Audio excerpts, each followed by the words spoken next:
Good morning, good morning. Let me make sure that my sound is working here properly. Hope everybody's doing well today. Thank you so much for joining me today. And Thorny Knox So Epic Faming, thank you so much for the follow, love. I appreciate it. So today I was actually scheduled to do house flippers, but I got a couple of messages from a few people that were just kind of going through a hard time. And I haven't done one of my mental health sessions in quite a while, so I decided that, you know what? This might be a good time to go ahead and start doing mental health sessions again. I am going to be doing Twitch advice along with the mental health session. So if you guys have any questions, comments, concerns, anything that you want to ask me, feel free to go ahead and type it, and I'll make sure to go ahead and address that for you guys. Let me see here.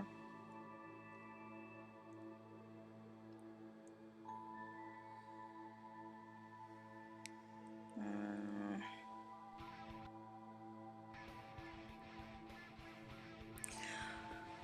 So yes, hey Planet, how are you? Welcome, welcome. Thank you so much for stopping by. I appreciate it.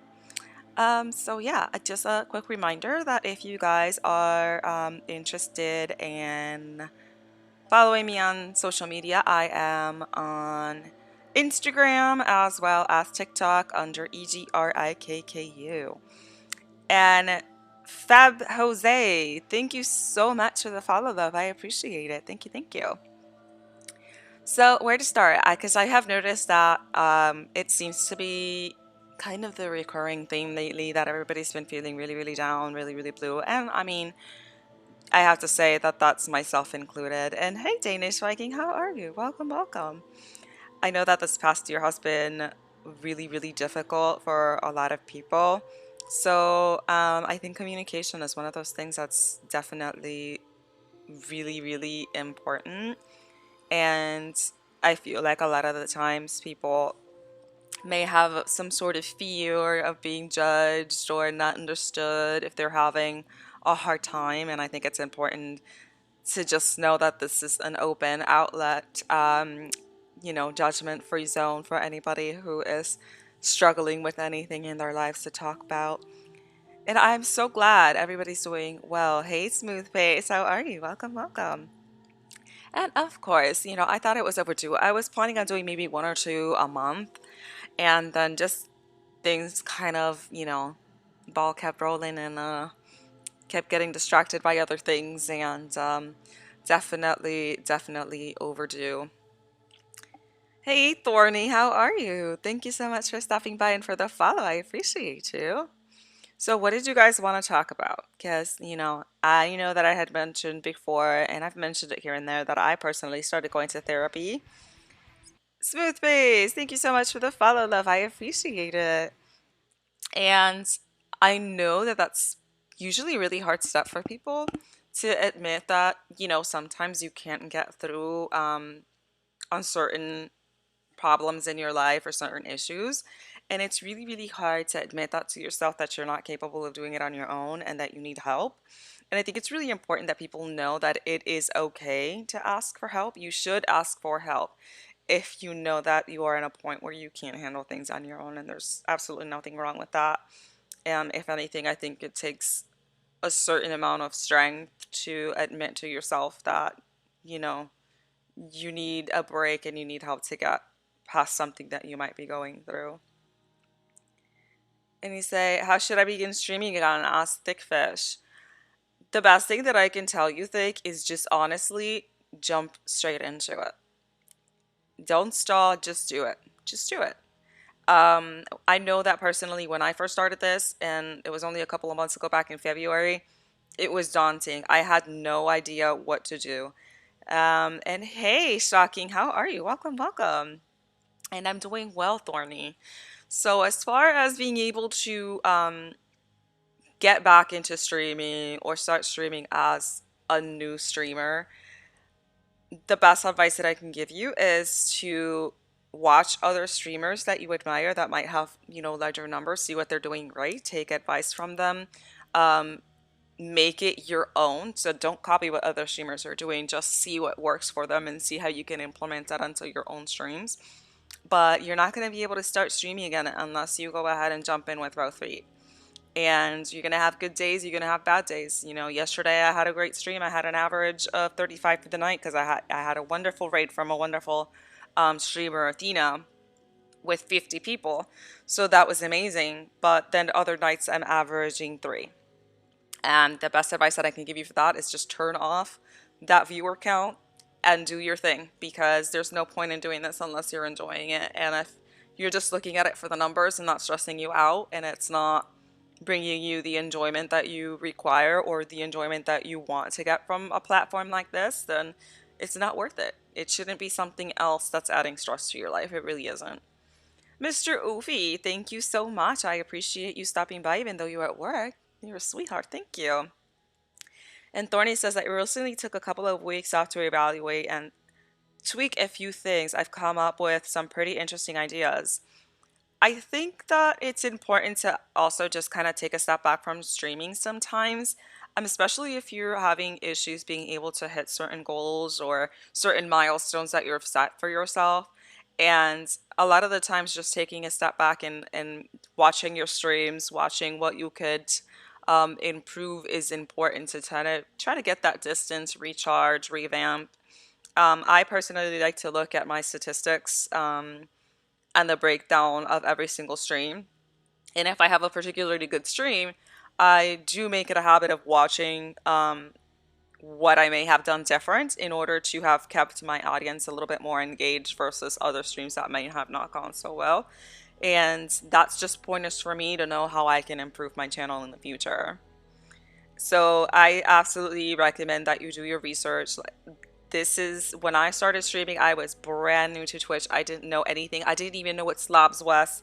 I didn't know what OBS was. I didn't know what a capture card was. So it was hours upon hours of just doing my research. I didn't even have a camera for the first half of my streaming when I started back in February. I was streaming directly from my PlayStation. So a lot of the times I couldn't even type because I didn't have a keyboard for the PlayStation. So it was just saying hi to people whenever they popped in off my headset. And I've slowly been trying to build my channel and make it better little by little. And absolutely, Planet, I agree. The best thing that you can do is be original. You don't need to be copying other people. The most important thing that you can bring to your stream is yourself, your personality, and just being you. And at the end of the day, just like any other streamer, some people will like it, some people won't, and that's perfectly fine. You have to find your own community and your own niche and make it your own. So Danish says, a bumblebee randomly flew into my office. I killed it with a book, but I feel sick now, and I feel like I'm getting stung all over. Oh my god, Danish. That is such a violent resolution to a poor little bee. And Thorny says, yeah, this morning I finally did a playthrough of Little Nightmares. I had 0 viewers for a little bit, but I honestly didn't even care because I was doing something I've been putting off for way too long. Thorny, absolutely. And what I can say, and let me just say hi quickly to the people that are popping in. I'm so sorry. Hi, Starfany. Hey, Wakey. Hey, Misery Heels. Welcome, welcome. Thank you so much for stopping by. I appreciate you guys. You have a phobia of anything that buzzes. Oh my god, Danish. Be nice. So, and that's the thing. You're gonna have good days, you're gonna have bad days, no matter how long you've been streaming for. And I mean, that's just a given. It comes with the territory because at the end of the day, unfortunately, nobody is obligated to watch you, and people have priorities and lives outside of streaming, and not everybody is gonna make it to your streams every single time, and that's perfectly fine. Oh, we got a Show Me Charlie. He's right next to me right now. If he's upset, this is gonna be your fault, but there you go. They redeemed a Show Me Charlie. That's all on you. You almost panicked and ran out of the office with the headphones still on. Oh my goodness. Oh, thank you, Planet. I appreciate it. Thank you, thank you. It is Sogo. You can be my little streaming partner for the day. Everybody loves him. I swear that they come to my channel more for him than they do for me. Hey, Raydrex. Danish, thank you so much for the host love. I appreciate it. Yeah, he's a brat. He's a sweetheart at the same time. So yeah, let me go ahead and type with one hand. Both juggle. See, you see that people are coming in here for you with your Karen hair. But what do you mean? Wait, you and the dogo, right, Drax? No, the dog. The dog's a pain. But yeah, there's a website for Twitch statistics that basically show the best times to stream certain games and when you can get the most interaction out of there, as far as how many streamers are available for that particular game versus how many people are watching. That was a toothy little yawn, wasn't it? Okay. And I feel like that really helped me to grow my channel as far as picking a schedule to maintain consistency in my streaming, because consistency is really, really important. Do what you say you're going to do when you say you're going to do it. I think that's really, really important. You don't want to be announcing that you're going to be streaming and then canceling last minute, not showing up, not telling your viewers that that you're not going to be streaming, especially if you are affiliated and people are paying subscription to your channel. So I think that there has to be that mutual respect. If you do have to take time off, make sure that you let your viewers know that, so that they know what's going on, you know, and they're aware. You don't have to go into detail about any reason as to why you need to take some time off, but at least let them know. Put your account on vacation mode, do something. He's cute, of course he is. He's also bratty. He's also very bratty. But look at that face. How can you say no to that face? And of course, Danish, anytime. People can usually easily spot a fake on a cam. I absolutely agree. Like this dog right here, he's a fake. He's yawning at everything. We're fake. Yeah. And not to mention that if you're pretending to be someone you're not, that's just going to be so exhausting to know that you're having to put a persona that's not what you are on stream. I can imagine that is so draining at the end of the day, and I really can't think of anyone that would be enjoying themselves streaming being that situation that you're not being authentic to yourself, if that makes sense. It says also don't choose saturated game if you're going for your reach on Twitch. If you're going for fun, then just do whatever you want. Yeah, yeah. Sometimes you get lucky, and like I said, like last night, I just managed to get a rate of 50, which was amazing, and I was playing DBD, which in my opinion can be considered one of the more heavier saturated games, but sometimes you get lucky. I think that the most important thing is to network and make sure that you are watching other people's streams and letting yourself be known by being present and chatty and introducing yourself and things like that. But for the love of God, if you don't get permission, don't advertise your Twitch link on somebody else's channel. That's just rude. Same thing with Facebook posts. If somebody posts a live post, don't put your link right underneath it when they didn't ask for it. That's not the correct way to network. And in the majority of the cases, that is a sure way to get immediately blocked. Don't do that. Don't do that. I'm a member of several different Discords, and I'm also a member of a messenger group for Planet Gang, which Miss Queen Lily is here, and she's the admin on that group. Cat dog. So, I've been very blessed to have found such an amazing group early on my Twitch career. And everybody has been so super supportive and loving and caring. And I mean, for me personally, that's the end goal, is to build a community, friends, family that I can, call my own online, which is amazing and super important to me. It's not just a matter of, link dropping and getting a number that says that I have X and Y number of viewers. If I can form true friendships, true bonds, I think that is the greatest thing that I could possibly ask for. Hey, Loneliness Kills. Welcome, welcome. Thank you so much for stopping by. And Danish says he's a terrible actor. Can't even pretend to be anything other than myself. Well, that might be an advantage to you, Danish. It's the same as proposing at someone else's wedding. So smooth. Exactly. Exactly. You don't go ahead and propose on somebody else's wedding unless you get the bride's permission, or that's a sure way to be cut off from that friendship for the rest of your life. Don't do it. He said Facebook is bad for follow posts. I gave up there and stuck with Discord. So Facebook can be hit or miss. I will say that there's a couple of groups that I am a part of, and I have managed to find some really, really great people there. Lily was one of the people that I actually managed to find on Facebook. But you do have to sort through a lot to be able to find those people that are solid and not just those that are looking for a blind follow. They're not going to support, they're not going to watch the channel. They just want to see that number that says number of followers go up. And then those are the ones that you see that have like 4,000 views and an average of one. There's no point to that. And follow for follow at the end of the day is just going to hurt your channel. So don't do it. I think it's better to build your own community, get to know people, help each other out, and that's a more organic growth than having something just be empty that you're not really getting any benefit from, really. And loneliness, I am doing great. How are you? And the persona thing is draining because you're not being authentic to yourself. It's like you're acting 24/7. It's exhausting. And not to mention, at the end of the day, are you really going to be satisfied with that? To know that people only like you by what you're pretending to be and not who you really are? That's not good.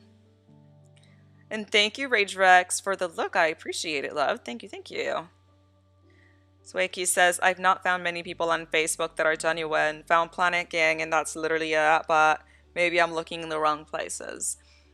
I can say that I found a handful of people. The majority of the people that I have found to be pretty solid have been from Discord groups, but I found those Discord groups via Facebook. So, you kind of have to take the good with the bad when it comes to Facebook. The great majority, unfortunately, are either there to bash other streamers or complain about how people are required to watch them and they're not getting the views, or complain about boobs and guys, and just it's very negative, unfortunately, on Facebook. But it's a social media platform, so you have to sift through all of that to find the couple solid people. Thorny says, true, true. It's how I found the Reaper Discord. I always tell people whose stats look like that to just start over. Well, I mean, at the end of the day, it refreshes every 30 days. So it's really not going to be a big deal. If you've kind of hurt your status at the beginning, I was streaming for really long periods of time, like 8 hours a day, with one viewer average. But I did manage to hit affiliate before my 1 month mark anyway. Thanks to all the love and support that I found from the community that I managed to be a part of. So it is a learning curve. As long as you try to rectify what you have been doing incorrect, it's definitely a goal that you can reach and continue to grow from there. And Lockdown Gaming, thank you so much for my 50 biddies, love. I appreciate it. And give you a shout out. Thank you, thank you. That's so sweet. Let me keep reading here, make sure. Oh, my sound alerts. I need to disable that. Hold on. I thought I took that off because they don't work on the screen. Oh, okay. It's not letting me get it off. But yes, you guys, I don't know if you guys heard it or not. I can't hear it because I don't have the, on the intermission screen, the sound alerts are disabled. Hey, Mac, how are you? Welcome, welcome. And Another Planet says, I struggle horrifically with my mental health. Being someone born with Asperger's, it's difficult to control my mental health, and I tend to fake my own well-being positivity to prioritize other people's happiness, and I have done that for years. I am a people pleaser because of my abandonment issues. I became a streamer to create a community that I can call a family. It's the reason I'm on Twitch every day and growing our community, and the reason I tried so hard to make it work. So, Lily, I actually just got diagnosed with autism myself a couple of weeks ago, along with fragmented personality disorder and complex PTSD. So I'm a mess myself. And I am one of those people that has the habit of telling everybody else, I'm okay, I'm okay, I'm okay, because I feel like if I let others know that I am not okay and that I need help, um, that I'm just being a burden to someone else that's usually going through their own thing, which is kind of why I decided to go through a different outlet and find myself a therapist, to be able to work through whatever kinks I might have going on. You know, you need to do what's best for you. And like they say, as cliche as it sounds, you cannot pour from an empty cup, and you need to make sure that you take care of yourself. I am particularly the type of person, just like you're saying, that you are always caring about the well being of others and making sure that others are doing well. But at the end of the day, when you are burnt out yourself, you're not doing anyone else any good by not being there mentally in a proper state, because you're just exhausted and drained and need help yourself. So it is important to take that time to step back and say, you know what, I need time to recharge. I need to take care of me, and that's perfectly fine. Um, that's why I'm trying to force myself to take those 2 days off a week, Tuesdays and Thursdays, from streaming, from networking, and just taking time for myself to relax, go to a spa, do things to help me unwind and just be able to come back in the future feeling better, especially if I'm going through one of those emotional dips, because they come and go. So let me go ahead and see. Whoa, boo boo! Thank you so much for my 15 biddies, love. I appreciate it. I'm just catching up with chat here real quick. I don't want to miss anybody's messages. Starfany says, I understand everything that you're saying. I tend to play games that may not be popular, but I enjoy playing and started doing something different, like reading my book on stream, and I'm happy that I have at least one person watching. And Starfany, that is honestly how you should be looking at streaming. It is one of those things that it can get really, really stressful and really, really daunting very quickly. I found that I was stretching myself way too thin, which is why I'm forcing myself to take those 2 days off. Because if it's getting to the point where you set your schedule and it's going to the time of you're supposed to be streaming, and every single time you have to hit that going live button, you're dreading it, something's wrong. This is supposed to be a positive outlet, a positive experience. You're doing it because it's fun. You're doing it because you want to enjoy yourself. You don't want to do this so that you hate every minute of it. That doesn't make any sense. So, oh my gosh, Lockdown Gaming. Holy cow, Lockdown Gaming, what are you doing? Thank you so much for the 10 gifted subs. Oh my goodness. Oh my goodness. Lockdown. What are you doing? Thank you so much. See, you see what I mean when I say I have the best freaking community in the entire world? And it went to the majority of the people that are actually here. How awesome is that? Oh, and one of them went to a bot. Another Planet TTV. Why are you in here taking people's stuff? Thank you so much. You're so sweet. Oh goodness, I don't even have the sound alerts on this thing, on the screen. I need to switch that over so that it shows here. Oh goodness. Wait, I got distracted. Let me go back up. Oh, goodness gracious. Personally exhausted emotionally. Also, what is this relaxing music, if I may ask? So the relaxing music that you're listening to right now is part of Streamlabs. It is called I'll let you know right now what it's called. So right now it's ambient soundscapes from Soundstripe Music, which is a plugin that you can add when you use Streamlabs OBS. It's all royalty-free music, so you're not gonna get in trouble for playing anything copyrighted. So if you want to have music in the background and things like that, that's a really, really great extension to add to your channel if you use Slobs. So yeah, just like lower the volume a little bit on the background and put it there so you guys can have some music while I'm talking. And I'm glad you find it relaxing. Good day, Thunder Phoenix. How are you? And Wabubu, dime lo que hay. Lo que hay es mucho talkie talkie. Mucho talkie talkie. Okay, let me scroll back up here, making sure I'm not missing anything, because the gifted subs are still going. Holy shit, lockdown. What made you get checked? What do you mean, Mac? As far as going into therapy? Is that what you're asking? Hey, Potato Egg, how are you? Welcome, welcome, love. Thank you so much for stopping by. Let me keep scrolling, making sure I'm not missing anything. You said you've been lockdown says I've been dealing with depression and anxiety for years now. This past week I took a break from streaming and even watching streams throughout a week. Taking time for yourself helps dramatically. Absolutely. If you need to take the time off for yourself, do it. Take the time off for yourself. Personally, I come from a family that if you are on any antidepressant medication, if you're going to therapy, if you're doing anything like that to help yourself mentally, they think you're crazy, there's something wrong with you, and at the end of the day, it's how I've said in the past. If I had a pneumonia and they told me you need to go on antibiotics to get better, to clear your lungs, it's a part of your body's sick.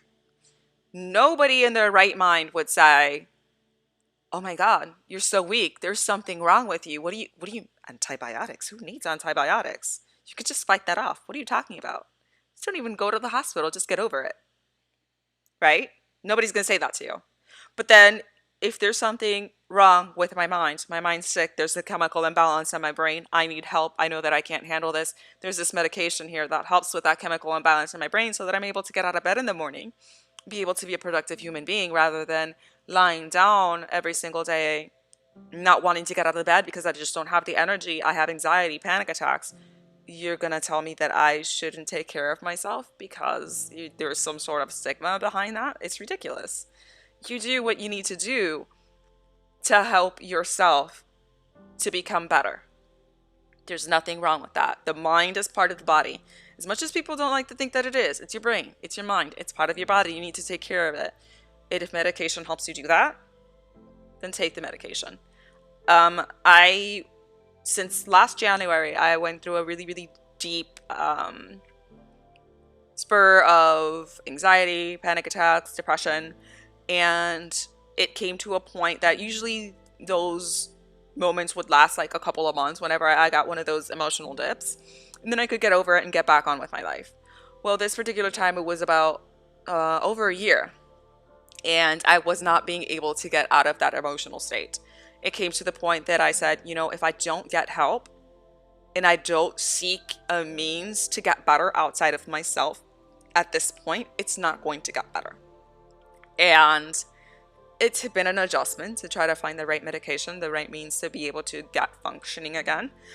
I'm not going to say that I'm 100% because I'm not, but at least I'm at the point right now where I feel like I can get out of bed, that I can go out the door without breaking down and having a panic attack because I'm going out in public.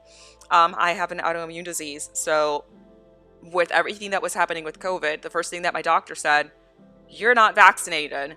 You have an autoimmune disease. If you catch COVID, especially with your history of asthma, bronchitis, and all this other stuff, because you do have lung issues, and then to top it off, you have an autoimmune disease, you will probably die if you get COVID. So don't get it.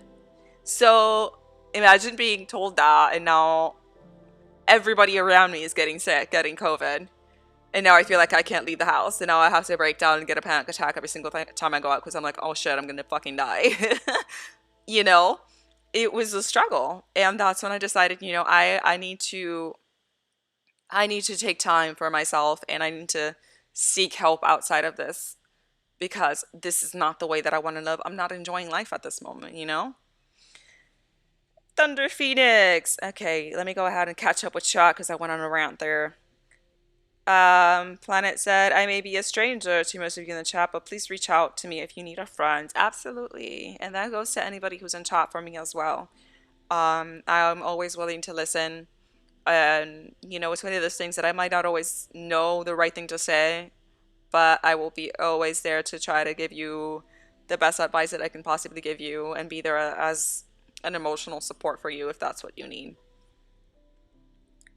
And scrolling down,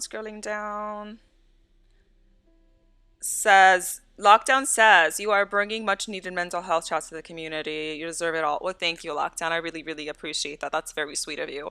Um, like I said, I decided to go in this direction today because I was just noticing that everybody just seems to be having such a hard time now that a lot of the COVID restrictions are getting lifted.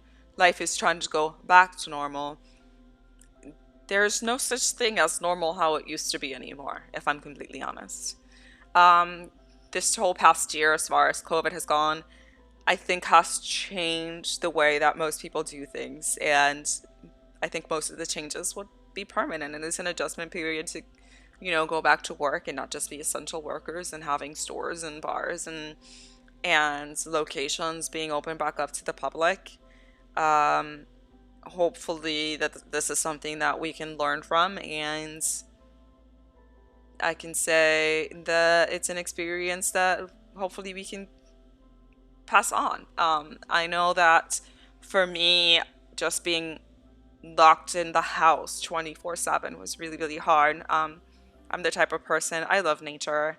I love walking out, taking hikes, going in the middle of forest. I love greenery. I love the smell of fresh rain.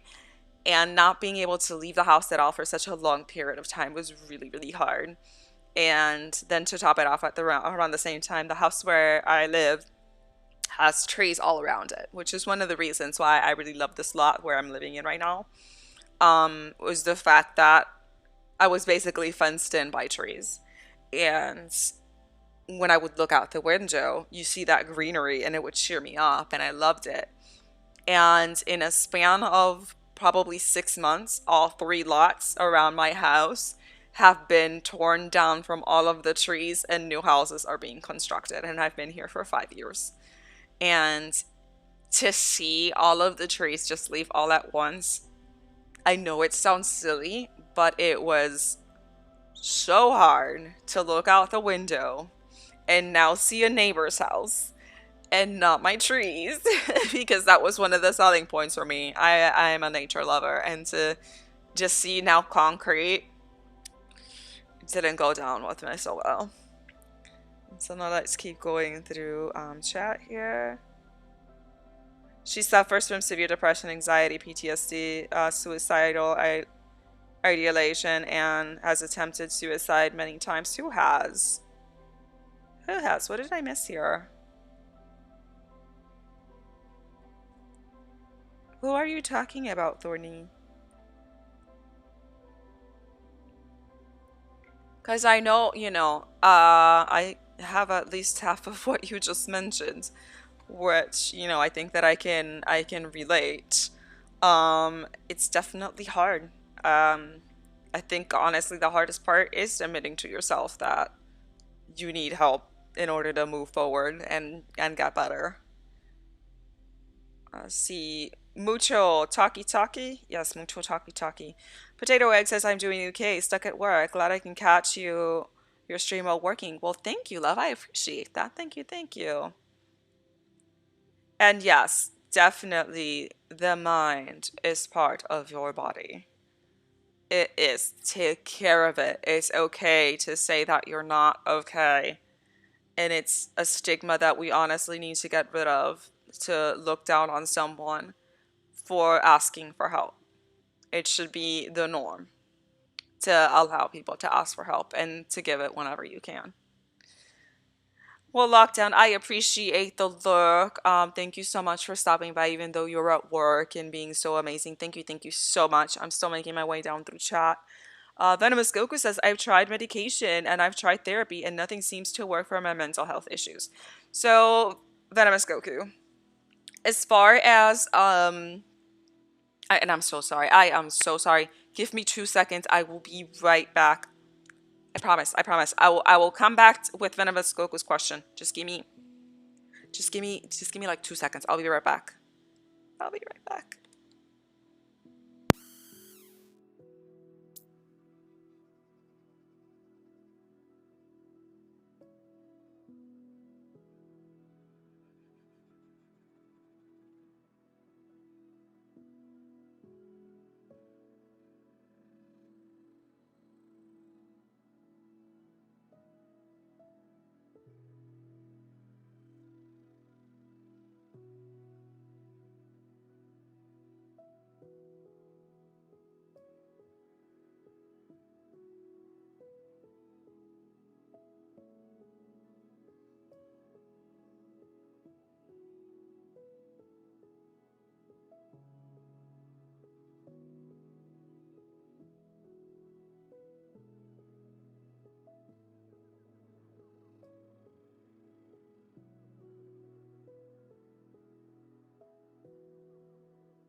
Somebody was at the door. I had to go open the door real quick. Don't they know I'm streaming? They shouldn't be interrupting me when I'm streaming. Okay, sorry about that. So, to answer or to go into the topic that Venomous Goku was saying that he tried medication and has tried therapy and nothing seems to work for his mental health issues. So, Goku, that is one of those things that unfortunately is not going to happen overnight. I've been on my medication for about almost 3 months now, I want to say. And I still got really, really severe dips in my emotional state.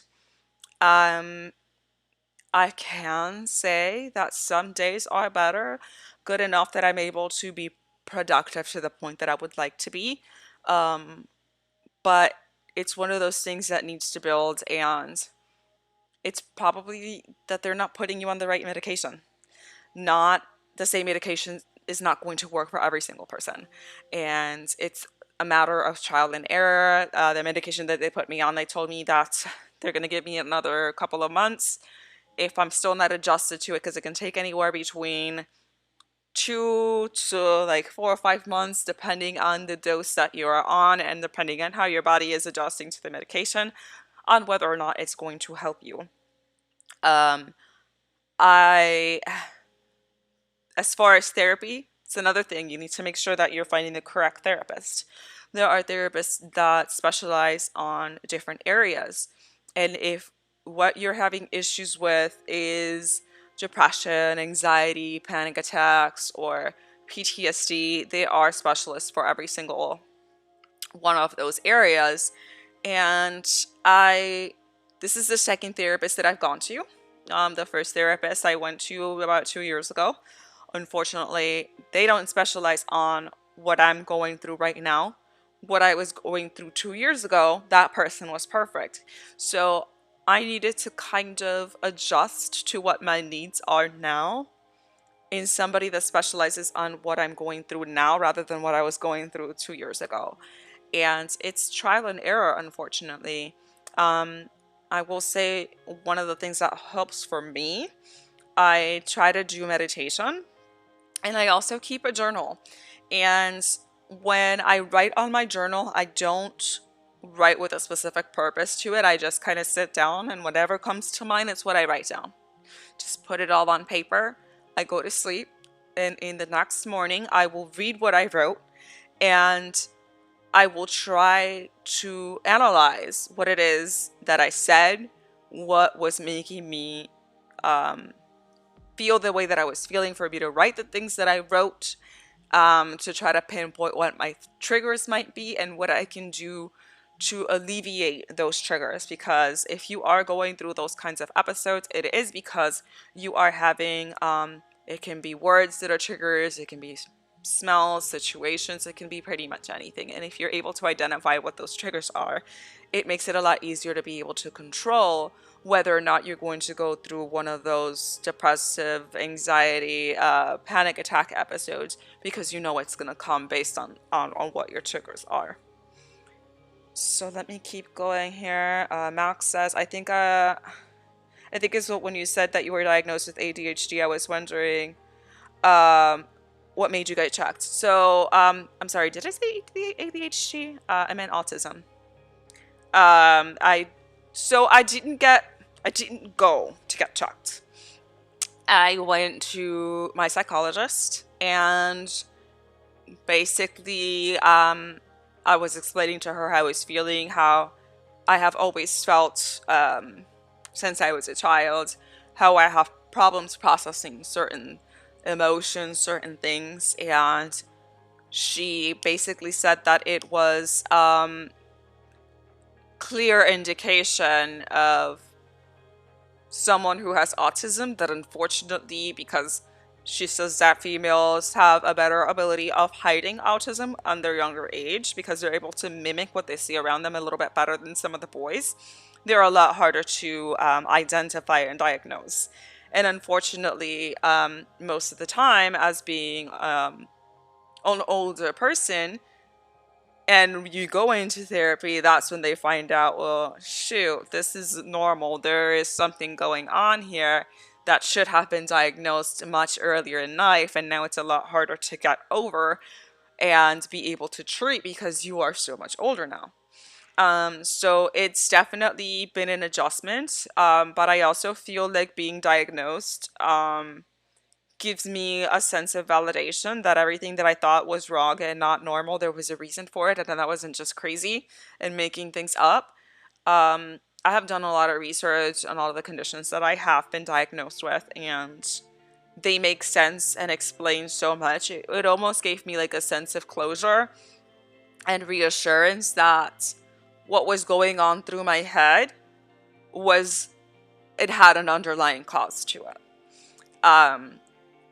I don't know if that might sound strange, but it was just the feeling of finally being able to get an answer as to why things are happening that the way that they're happening was huge for me. And it's helped me understand myself and accept myself a little bit better, if that makes any sense. Oh, we're getting bots already in here. That's Miss Lily's coming over here with the band hammer. I blame ABMG. How are you? Welcome, welcome. Lioness Kill says, I've been finally pushing myself because of my depression, anxiety, and my will to live has been shot. I currently fell this month, so I'm rebuilding, trying to avoid the darkness that drove me since I was 7. I have attempted to as well. So, like I said, today's channel, I want it to be really, really open and a safe space for everybody. So I'll be honest with you guys. I have attempted suicide twice. And it was one of those things where it felt so hopeless to me because I was in a situation where I was not able to get help. And it was really, really hard to see past that point in my life to see that it might get better. I was looking at life like, this is it. The world's shit. My life shit. Nothing's ever gonna get better. If nothing's ever going to change, there is no point in me continuing this because this is not the life that I want to lead. This is not what I want to do. That's it. I'm done. So what I have learned since those attempts is that, as cliche as it sounds, it is 100% true. All problems in life, every single one of them, no matter what they are temporary. And suicide is a very permanent solution to temporary problems.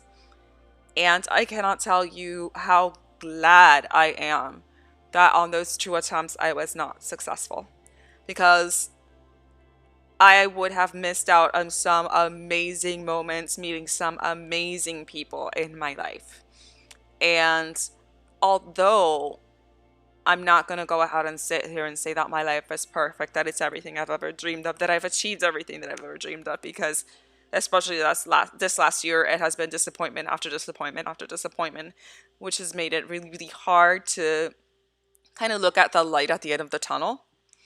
But at the end of the day, I'm trying to look at everything as a learning experience, because even in the moments in my life where I thought nothing could get worse, when I made it on the other side, I always learned a very, very valuable lesson at the end of every single one of those moments that I went through that I thought that I wasn't going to be able to get through.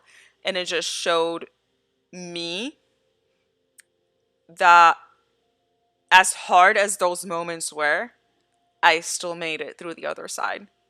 And whenever I'm trying to build myself up because I'm feeling one of those moments of doubt, I have to remind myself that I have to be proud of what I have accomplished and how far I've come, rather than always focusing on the negative and the things that are going wrong in my life. Because at the end of the day, if I can look at myself in the mirror and say, I'm proud of my decisions, not because I'm successful, I'm accomplished, because at the end of the day, I know that I'm making decisions for me to better myself and help others, and I can look at myself in the mirror and be proud of that, then that means that I'm a better person than I was yesterday. And the only person that I should be in competition was with the person that I was yesterday, to try to better myself every single day, not with anybody else.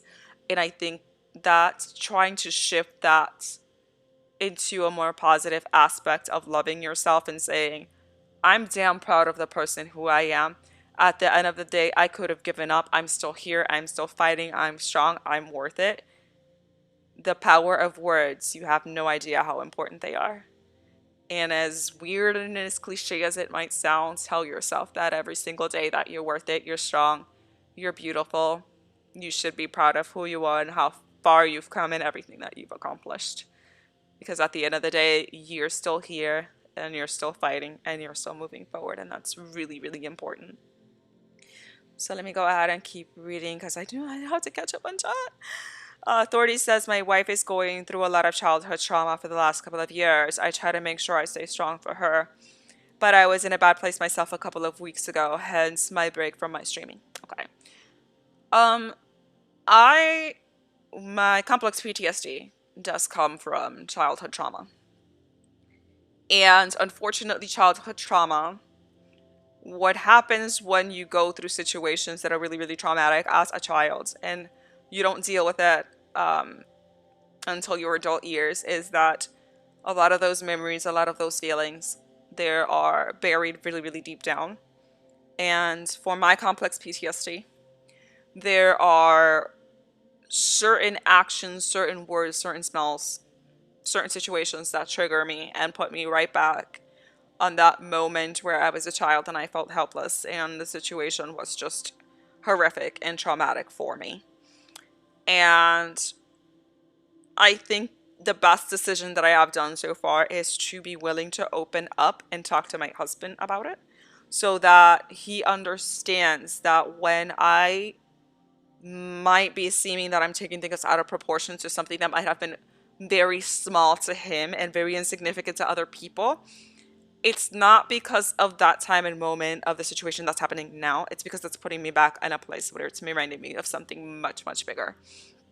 And I think explaining that to him and him understanding has helped our relationship overall become a lot stronger, and for him to actually understand what it is that I'm going through and to be a lot more understanding to my situation and my feelings and why it is that these things are happening.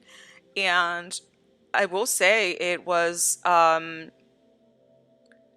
really hard opening up to him, because I was afraid that if I were to voice my feelings and voice my past, that somehow our relationship would take a turn for the worst and that he wouldn't see me the same way anymore, or that I would become a different person to him. And I was honestly pleasantly surprised and very glad that I opened up to him, and he was more understanding than I could have ever hoped for. So like I said, communication is definitely very, very, very important. And It's one of those things that you have to get through with chalk and get it out in the open if you want to get better and move forward. Because if you're just pushing it down and ignoring it, it's like they say, you can't cover the sun with one finger. It just doesn't happen. And the longer you put it off, the longer it's going to take to be able to try to get any kind of closure or recovery from the problem that you're going through. And a big XOSO, big so. Thank you so much for the follow, love. I appreciate it. And Venom Wolf says, hey, love, miss ya. I miss you too. Thank you so much for stopping by. Lonitas Kill says, I was on medication for a little over 6 months. I tried multiple meds and still felt zombies. So the medication that I'm on right now, they did bump my milligrams from 10 to 20. I was on 10 for about a month and a half, and I didn't really feel a difference. When I got bumped up to 20, I felt that my mood swings were alleviating a little bit, at least enough for me to be able to get out of bed. Unfortunately, like I said, with medication, it's one of those things that it's a lot of trial and error. The best thing that I can tell you is to try to be as thorough with your symptoms to your doctor as you can possibly be, because the more thorough you are, the better chances there are that they can prescribe you the correct medication based on the symptoms that you're describing. I know it can be uncomfortable to say, hey, this is what's going on. This is what happens when I'm going through these methods. Like, I can't get out of bed. I'm always crying. I don't have energy. I have insomnia. I'm tired. Because it can make us feel vulnerable. But it's really, really, really important to go into as much detail as possible when you're with your doctor so that they are able to give you the correct medication. And also, like I said, I cannot recommend therapy enough. It's been huge for me to be able to openly talk about things that I never really talked about before and kind of give a voice to that child that did go through those traumatic events and giving that person validation and saying, no, you didn't deserve to go through these things. But now as an adult, I acknowledge it, I embrace it, and I'm coming to terms with it to move forward. And that's huge. If somebody can do that for you, it's the greatest gift that you can possibly give yourself. Topsy says, meds are tricky. Usually meds that are used to balance chemicals in the brain can take 12 to 14 weeks to take full effect. And any adjustments can take just as long if they change the dose or anything. It takes a long time. It is true, Topsy. It definitely takes a long time. Unfortunately, I was getting really, really frustrated when I first got into the medication that they first gave me because I was a month in and I wasn't feeling any change. And I'm like, why am I taking this medication for this long if it's not doing anything? And especially the first week, I was getting the symptoms of, I was getting drowsy, I was getting a lot of nausea, I was getting migraines, and it was just how the body was trying to adjust to the new medication, to the new serotonin levels, and trying to get my brain back into that chemical balance because it's not normal for how I was, currently living. So having this being introduced, my body is like, whoa, I don't know what to do with this. So the one thing that my doctor said is like, just please, whatever you do, don't skip doses. Keep rigorously with it. I know that it's taxing to know that it's not working right away, but you need to give the medication a chance to adjust. It's not going to happen overnight. The way that this medication is built is to build your levels slowly, because what you don't want to happen is to get that big high pump of serotonin level and then have it come crashing down, because that's when people come suicidal. So I am glad that I've stuck with it. Now that's the side effects that I was getting from the medication when I first started, as far as, the nausea, the stomach problems, the headaches and all of that, thankfully have gone away. And I do feel like it's doing its job to get me to the point where I can at least get out of bed, which is the main thing for me, because I was spending all day, every day in bed, constantly tired, constantly exhausted. It was just taxing just to be. and to get to the point where, okay, I'm feeling a little bit better. I can do chores, I can cook, I can clean a little, I can do my laundry, is a huge step forward. So I do think that it's working, but like I said, it's one of those things that take time and just build slowly. Glassy says, I respect you for doing these mental health streams. Well, thank you, Glassy. I appreciate that, love. And no, I don't need big follows. Go away. And say, hey, Cornhusk, how are you? Welcome, welcome. Sending you all positive vibes and light. Always around if anybody wants to talk. Glassy, I really, really appreciate that. Thank you, love. That's very sweet of you. And Shocking says, so proud of you, Rico. Well, thank you. I try. Scouty Games, how are you? Thank you, thank you. Tony Carver says he's looking for jobs. Well, doing some jobs. Thank you for the lurk, love. I appreciate it. Shocking says, something to remember is you're going to have bad days. You may feel like you're slipping backwards, and it will happen. Keep in mind what you have accomplished. And at least in my situation, I know that I have been able to pull myself out of a rough place. I remind myself it's possible, and I do it again and again. Absolutely. Absolutely. I can't tell you how many times I just thought to myself, what I'm going through right now cannot possibly get any worse, and I don't think I'm ever gonna get through this. And that is just your mind playing tricks on you because you have no idea how strong you are. There's nothing that you can't get past of. And now, just looking back at those situations, as hard as they may have seemed at the time, it just showed me how strong I was to come out of it on the other side alive with a lesson, so something to show for. And it's amazing to not give up and move forward. And that's the only thing that I can tell anyone is like, if you feel like giving up, just don't. I push myself, I bully myself every morning to not give up and move forward, because I know that no matter what I'm feeling right now, it is always temporary. And the reason I know that is because I've gone through this in the past and I've gotten through it. I just have to get to the other side. And it might take time, I might stumble, it might be a long road. But at the end of the day, the only thing that I can say, it is 100% worth it. It always will be 100% worth it. And I know that the mind has this way of playing tricks on us, saying that, we're alone, we're not worth it, nobody cares about us. Those are all lies. That's all it is that depression, that dark side of your brain trying to tell you everything negative. Don't listen to it. We all have this light and this dark side. Listen to the light that says you're worth it and that you will get through it, and stay positive. And I mean, I will actually talk to myself in front of a mirror and say, you can do this. You're worth it. You're the freaking shit. And I know that you're going to make it at the end of the day.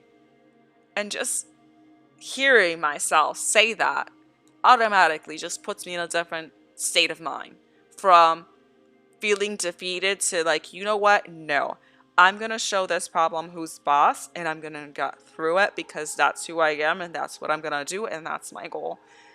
And I think that people underestimate the power of self-talk. Be kind to yourself. Be kind to yourself. You'll be surprised how amazing it is to tell yourself kind things every single day. You'll notice the difference, I promise. Ngazi says, you're a strong, incredible person. Thank you for everything you have done to stay around. Thank you, Gossi. I appreciate it. And I think that there is strength in moments of vulnerability, to admit that you've gone through these things, that you may have taken the wrong decision, made the wrong choices, owned up to it, learn something from it, and try not to repeat the same mistakes. A lot of people think that strength comes from saying, I can handle things on my own. I can fix problems on my own. I personally think that strength is having the ability to make yourself vulnerable with other people, vulnerable with yourself, admit that there's a problem, seek help, and try to make yourself better. Staying oblivious to your issues is not strength. I think that's ignorance. Starfany says, I know that I should talk to a therapist, but I'm not sure if that's something that might help me. I'm actually an empath, and I'm never sure if the anxiety and depression I'm feeling is mine or someone else's feeling. Starfany, I understand you 100%. I am an empath as well. Which is why I have a hard time being in crowds. Depending on how the vibe of that crowd is, because it kind of, whatever they're feeling rubs off on me, and is one of the reasons why I love spending time alone, because I can recharge and finally feel feelings that are my own and not somebody else's. Believe it or not, a therapy or therapist can help you with that, to come to terms on how you can sympathize with someone without taking their baggage of what they're feeling and trying to stay objective. It's hard to do, but it's one of those moments where you have to sit down and it's like, okay, am I feeling sad, depressed, anxious because this person is telling me that they're going through a situation that's making them feel this way? And I know that the reason I'm feeling is because I need to sympathize. I need to let them know that I understand and I want to connect with that person. But how can I build that wall so that it doesn't wear me down? It doesn't tear me down. It doesn't make me exhausted for something that does not belong to me. It's a learning experience. I still have moments and conversations where I can become so much of an empath that I have to be careful with certain movies and certain books that I read because they just put me over the edge, and then I'm a freaking mess of things that are fictional. I know this is gonna sound funny, but like freaking Haku from Naruto, when he died, I was freaking bawling for like a week, and it's a cartoon. So there's something bad about it and something beautiful at the same time, that you can feel that strongly and feel such a connection even when something that you know that's not real. But you also have to be careful because it can be very, very taxing and very, very exhausting. And I keep reading here. Oh goodness, I'm missing a lot. Topsy says, I need to head to work, but last thing I want to say, I learned, at least for myself, it takes effort. Waiting around for it to fix itself or waiting for your time, at least for me, was not a thing. I had to fight and battle to get better, at least for my experience putting the PSU, the push to forward is what helped. For me, I believe you need to help yourself. You're the only one that can. Again, this is my experience, but I am a firm believer of it. Joel Gamer, thank you so much for the lurk, love. I appreciate it. And Topsy, you are correct. Anything that has to do with mental health, addiction, anything like that, you have to be the person that wants it. Nobody else can want it for you. At the end of the day, it is one of those things that only you can help yourself. There are tools and means to help you. But at the end of the day, if you don't want to help yourself, it's not going to get better. The best way that I can describe it is, if you are an addict, you can go to AA meetings, you can go to groups, you can talk to therapy, you can try to take medication to curb your urges. But at the end of the day, if being an addict is what you want to be, that is what you will continue to be. You have to put in the work to say, this is not what I want for my life. I do want to get better. And the first step has to come from you. Nobody else can take that for you. And people are capable of changing. People are capable of progress as long as they want it themselves. And which is why, against everything that my family may have been saying as far as taking care of my mental health, I wanted to get better, and it was my decision because it's my life and it's affecting me, regardless of what anybody else's perceptions are of what I do and do not do. If this is what I need to feel better, be functional, be happy, and it's not hurting anybody else, that's what I need to do. And whatever other comments anybody has to say, whatever negative other people have to say, guess what? You're not me. What are you doing to help me? What are you doing to get me better except criticizing the fact that I'm trying to help myself and admitting that I have a problem and trying to fix it so that I can be the person I want to be? If you're not doing anything to help someone else, you have no right to say anything. And Starfany says, I have trouble grounded myself. Hello, Vitality Wallace, and Wake, you gave me a hydrate. Thank you so much for the hydrate. I've been talking a lot. I need a hydrate. And grounding yourself can be difficult, but, you know, like I said, it's one of those things that it's like learning a new language. It takes time, and it definitely can be done. It's just something that you need to be persistent with and willing to work on every single day to get better. Keep reading. Oh, I finally made it to the end of the chat. Look at that. Enjoy the rest of your stream. Thank you, Topsy. I appreciate it. You want Xanax? Why do you want Xanax? Vitality Wellness. Wakey says, so I've never really suffered as much as many people have in terms of mental health.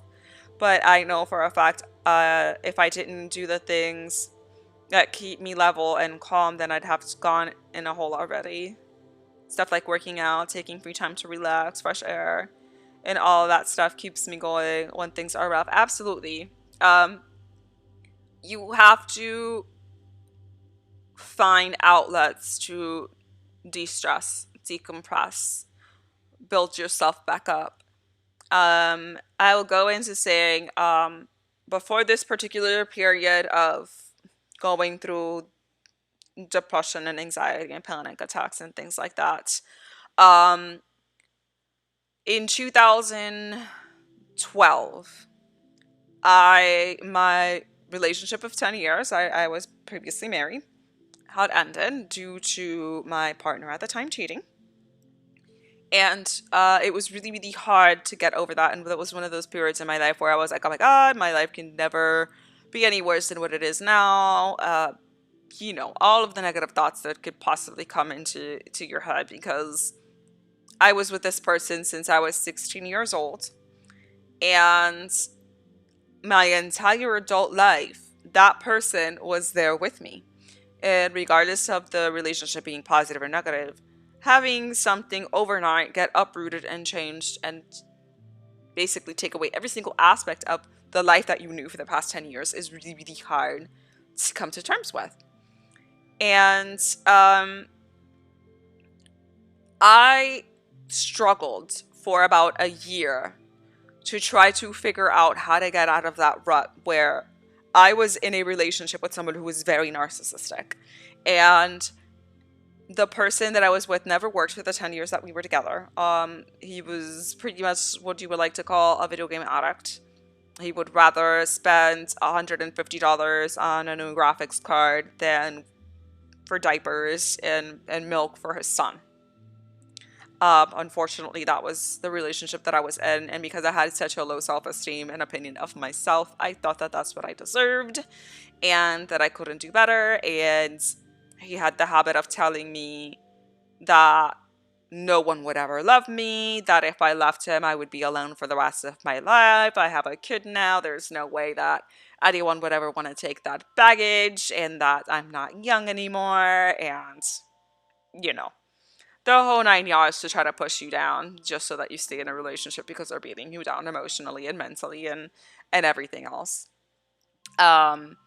So it got to the point that our relationship was just basically dead. And overnight, I found out that he was cheating. He left to another country for another person and left, basically abandoned me and our 4-year-olds. And it was a year of doing the whole yo-yo, oh, I love you, I want to get back together with you, I made a mistake, to you're a piece of shit, I should have never married you, I never loved you, You're worthless, the whole nine yards.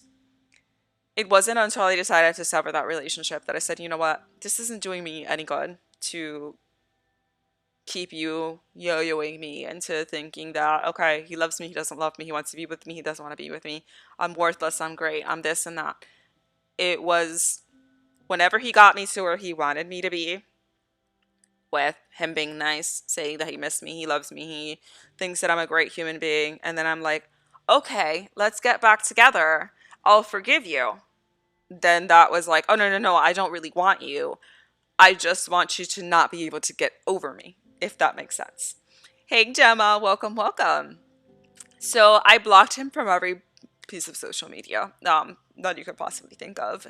He started making fake accounts to try to still get in contact with me, stalking me on Instagram, stalking me on Facebook, made up fake phone numbers to try to call me, the whole nine yards, and that went on for about a year. Finally, I decided, you know what? I need to do something for myself. What can I do for myself that I can just remove from everything something that's mine, that can bring me happiness, that is not tied to another person, and it's not tied to someone else, that's dependent on whether or not somebody is in my life. So I started drawing again. I love drawing anime. Um, Drawing for me brought me a sense of peace, and seeing my finished work after I finished drawing made me feel really, really proud that this is something that I created. This is something that I can call mine, and I did this. This is beautiful. I created it. And I also got into ballroom dancing. Getting into ballroom dancing was the best decision that I could have ever taken for myself, ever.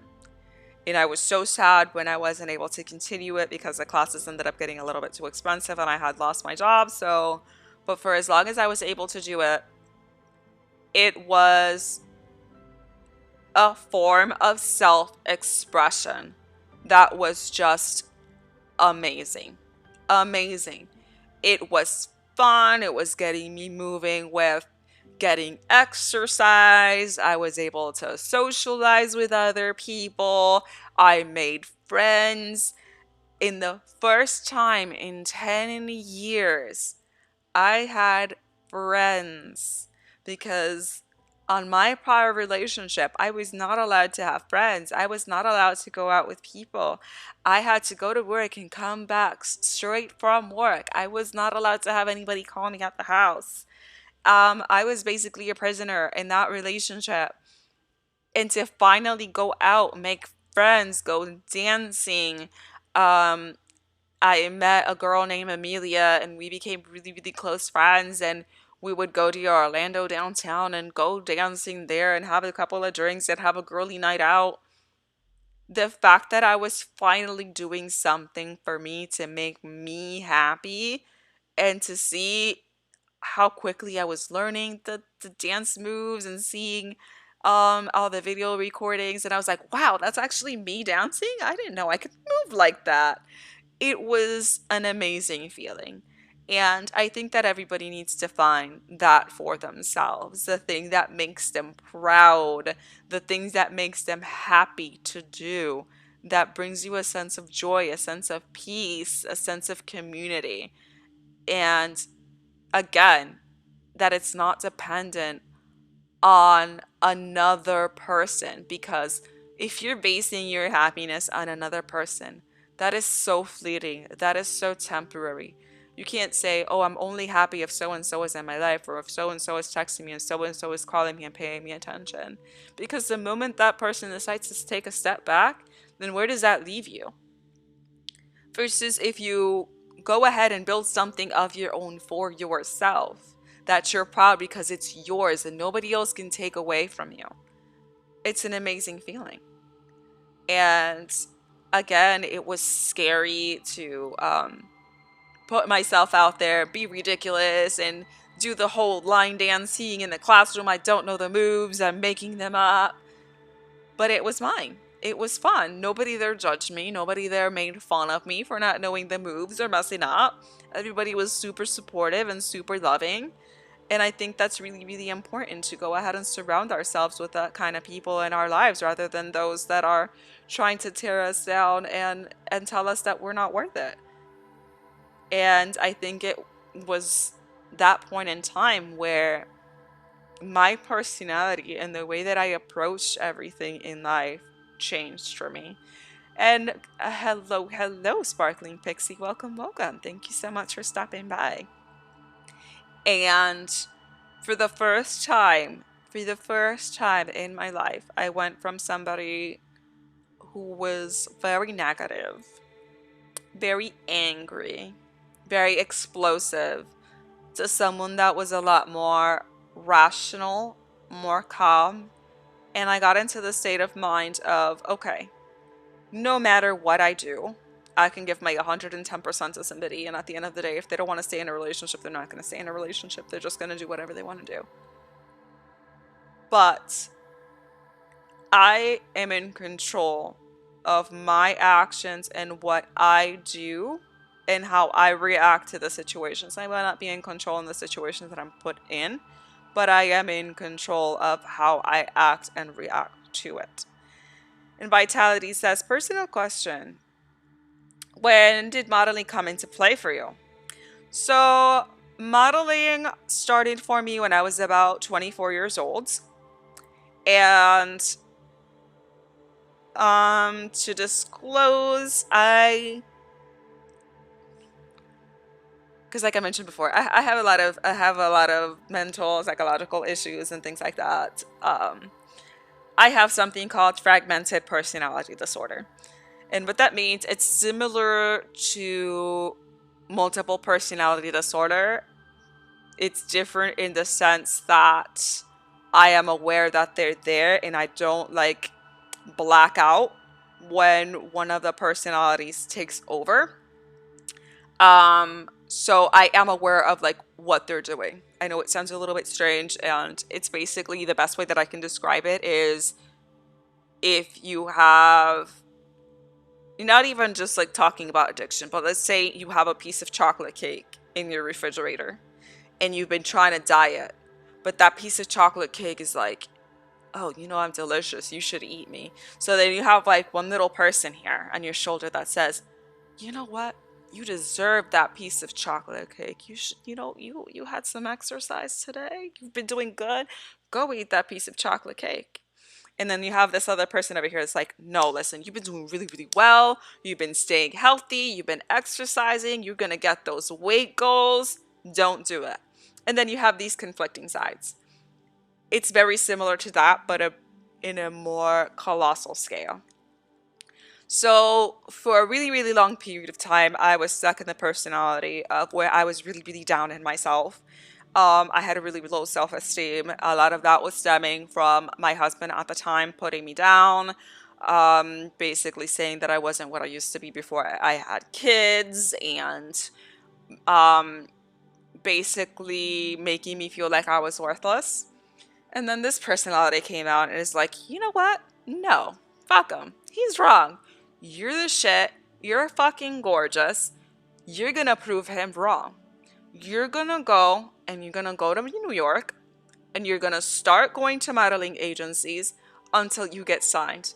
And if you don't get signed, guess what? You're gonna try and try again until you do. I went to my very first casting call at Keen Models in New York, and Lord and behold, the first agency that I went to actually casted me and gave me a contract. I modeled for 4 years, and the biggest achievement that I accomplished with my modeling career was New Jersey Fashion Week, opening New Jersey Fashion Week back in 2011. And it was televised and I was published in several magazines.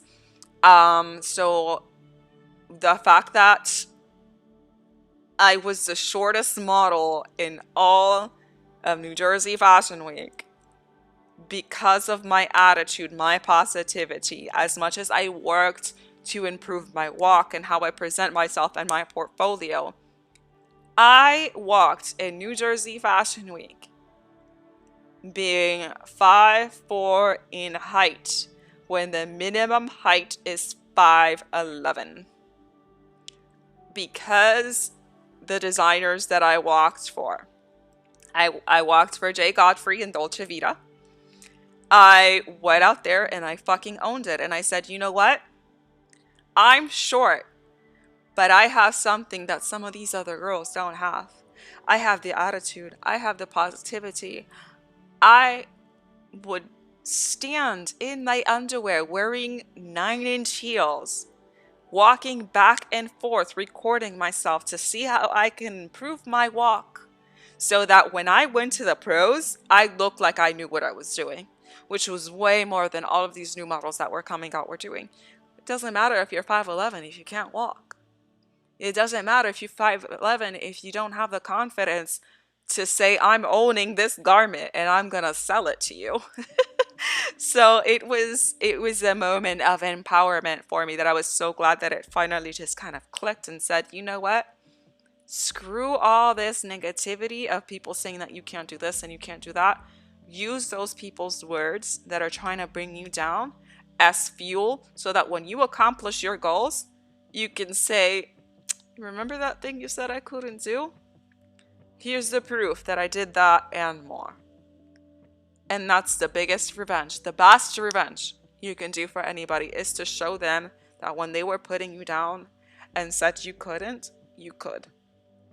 And if there's any truer life story as far as how I got into modeling and I managed to make it despite all of these obstacles of height and weight and this and that, anybody can do it. So let me go back up and go ahead and read. Sparkling Pixie says, being a female born, a non-binary, I'm still not comfortable by men's clothes in public. I want to wear it, but I'm scared of people's reactions. Just wear whatever the hell makes you happy. Wear whatever makes you happy. I went through a period in high school where I was the biggest freaking tomboy. I was wearing men's clothing, baggy pants, button-down shirts. It made me happy. If you don't like what I'm wearing, don't look at me. I'm not here to make anybody else happy with what I'm wearing. I'm here to make me happy with what I'm wearing, what makes me happy. If you're a man and you want to wear makeup and you want to wear nail polish and you're heterosexual, go ahead and do it. It makes you happy. Life is too short to be worried about what other people think about you.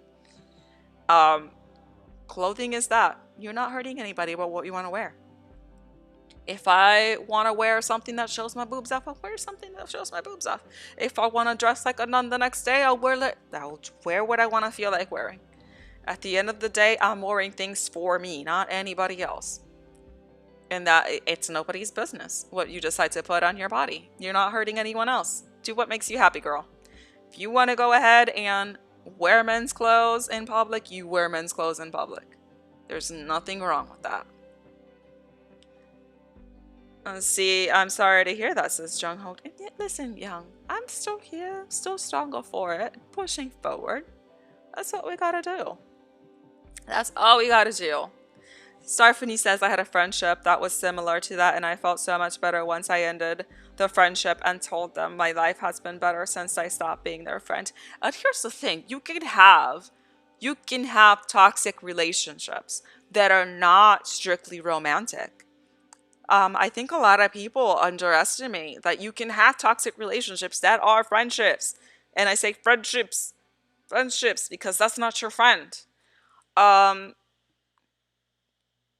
Especially narcissists have a habit of going after empaths or going after people they know that they can tear down, that if they didn't tear down, they wouldn't be able to be with otherwise.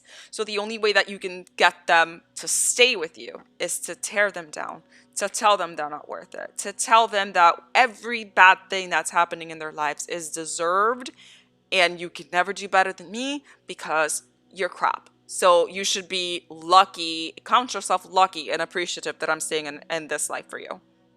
And that's not the case. The perfect example that I can give, there is this girl who I considered to be a pretty close friend. And because I am the way that I am as far as being empathetic to others, it can cause a lot of people to abuse you and take advantage of that. This particular girl I met in my English class. I met her on my sophomore year. And I noticed she was into anime like I was. She was into video games like I was. And she was very, very socially awkward. And I always thought, oh, okay, people treat her differently. They don't really treat her well. They treat her like she's invisible. They don't treat her like she's worth the time of the day. I don't want to do that. I'm going to reach out to her. I'm going to be her friend. I'm going to be there for her. Lord and behold, there was a reason why this girl didn't have friends. A reason why people didn't want anything to do with her. She was a horrible human being. And, I don't like talking bad about people, but I understand as far as imitating someone else because you admire them. There's nothing wrong with that. I went through a period where I admired the singer. So she had these crazy checkered pants, and I wanted these crazy checkered pants because, oh my God, she's my idol. She's everything that I stand for. So I want to go ahead and be just like her. So she started going through this period where she started to emulate everything that I did. Started to try to emulate my personality, would emulate the way that I spoke, the way that I carried myself. Started buying the same clothes that I was wearing. Hey, Foex, welcome. Started wearing the hair the same way that I was wearing it. So if I wore it down one day, the next day she had it down. If I wore it on a braid, the next day she's wearing it a braid. I didn't think much of it. It's like, whatever, imitation is the greatest form of flattery. Do you? If that makes you happy, I don't care. It was her birthday. She said that she had invited the entire class, this and that. Long story short, I'm the only person that showed up. I felt terrible for her. And then come to find out a few months later, I had gotten my first boyfriend in high school. I was like, oh my gosh, this is so cool. I've never had a boyfriend before. Until a couple of weeks later, my boyfriend tells me, hey, your friend made a pass at me and told me that she would be willing to sleep with me. And I'm like, wait, what? This can't be right. You're joking, right? No. It happened at this and this time. So I approach her and I was like, listen, we're supposed to be friends and I don't have a problem with you wanting to dress like me and act like me and this and that, but you're crossing a big fucking boundary by trying to sleep with my boyfriend. That's not something a good friend does, and that's not acceptable. Oh my gosh, I didn't know he was your boyfriend. I'm so fucking sorry. And I was like, how can you say you didn't know he was my boyfriend when you saw me making out with him in the courtyard this morning? Okay, whatever. I'm a nice person. I'm gonna give you another shot. I break up with that boyfriend, and about 6 or 7 months later or so, I get in another relationship. This guy was one of the most popular guys in school. He's an asshole. That's a story for another day. But we had started dating over the summer, and she knew about him because, during the summer we were still in contact with each other. And when we went back to school, about a week after class resumed from our summer break, guess what my boyfriend's telling me? He goes up to me, hey, your friend so-and-so just tried to say that she wanted to go on a date with me and that she'd be willing to sleep with me. I'm sorry, what? So now I'm getting this repeat of the story of the first time. I was like, okay, what is that? The saying that says, fool me once, shame on you. Fool me twice, shame on me. I was livid because this time you can't go ahead and blame and say that you didn't know that I was in a relationship with this person, because the entire summer break, you knew his Facebook, you knew his MySpace. You knew the person I was dating. He was captain of the weightlifting team and he was in the football team. You knew who he was. You've seen pictures of us together. You've seen us together in school. How can you possibly say that you had no idea that we were together? And the same repeat story that my ex told me, he's telling me. But you're sitting here and trying to pretend that you're my friend and you're not toxic. And that was the moment that I said, you know what? I'm done with you. I'm cutting this relationship. This is it. I don't want anything to do with you. Don't come near me. I don't want to ever see you again. And I'm going to go to the extent to say that if you ever come near me again, you better run in the other direction because you're not going to like what's coming. I'm giving you the chance to walk away right now. Don't call me. Don't look for me. Don't contact me. Don't even come in my direction. Just don't. So she freaks out and she's like, "Oh, if you try to do anything to me, I'm gonna go ahead and order a restraining order against you." And I was so fucking pissed at the fact that I was being so nice to this girl. And this is the direction that she wanted to take our relationship, to try to turn around and gaslight it and say that it's my fault, that I was the bad friend, that I was doing things that were wrong. And I'm like, let me tell you something. You better hope and pray that I don't catch you. Because after all the shit that you put me through, just remember, restraining order or not, it takes a while for the police to get there. So just keep that in mind next time you want to go ahead and threaten me or say anything to me. And that was the last time I spoke to that girl. And the best thing I could have ever freaking done is ended that relationship that I was trying so hard to reach out to someone that I felt bad for, because she's always lonely. She doesn't have friends. She doesn't do this and she doesn't do that. And she is just trying to take away and take away and take away from somebody that's trying to be there for them. Those type of relationships are not worth it. And I don't even know what she did with her life. She ended up marrying some random guy that she met online. Ended up getting cheated on, divorced later. Oh, her life is tragic. But I'm like, you're kind of putting yourself in that situation because you're driving everybody away that's trying to be there for you and be your friends. Don't be that type of person that's just taking advantage of somebody else's good graces. It's like, oh, well, it kind of makes sense now why you're always by yourself. Because if this is how you treat your friends, shit, like, I don't even want to know how you treat your enemies. This isn't right. So the fact that I decided to stand up for myself and put these boundaries in place and say, this is not okay, regardless of you being my friend, regardless of me feeling bad for you and try to make you feel better. You being in whatever situation you're in your life does not give you the right to treat anybody else like shit for no reason. And even when people are sometimes not the nicest to me, I still try to be nice to them because I don't know what's going on their personal lives. And most of the time, when somebody blows things out of proportion or try to take things out on you, there's stuff that is going on the side that has nothing to do with you, and that's the reason they're reacting the way that they are.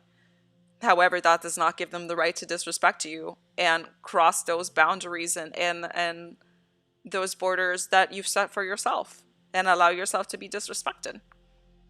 And if you don't set those boundaries and that self-respect for yourself, you're just opening the door for people to walk all over you and treat you however they want.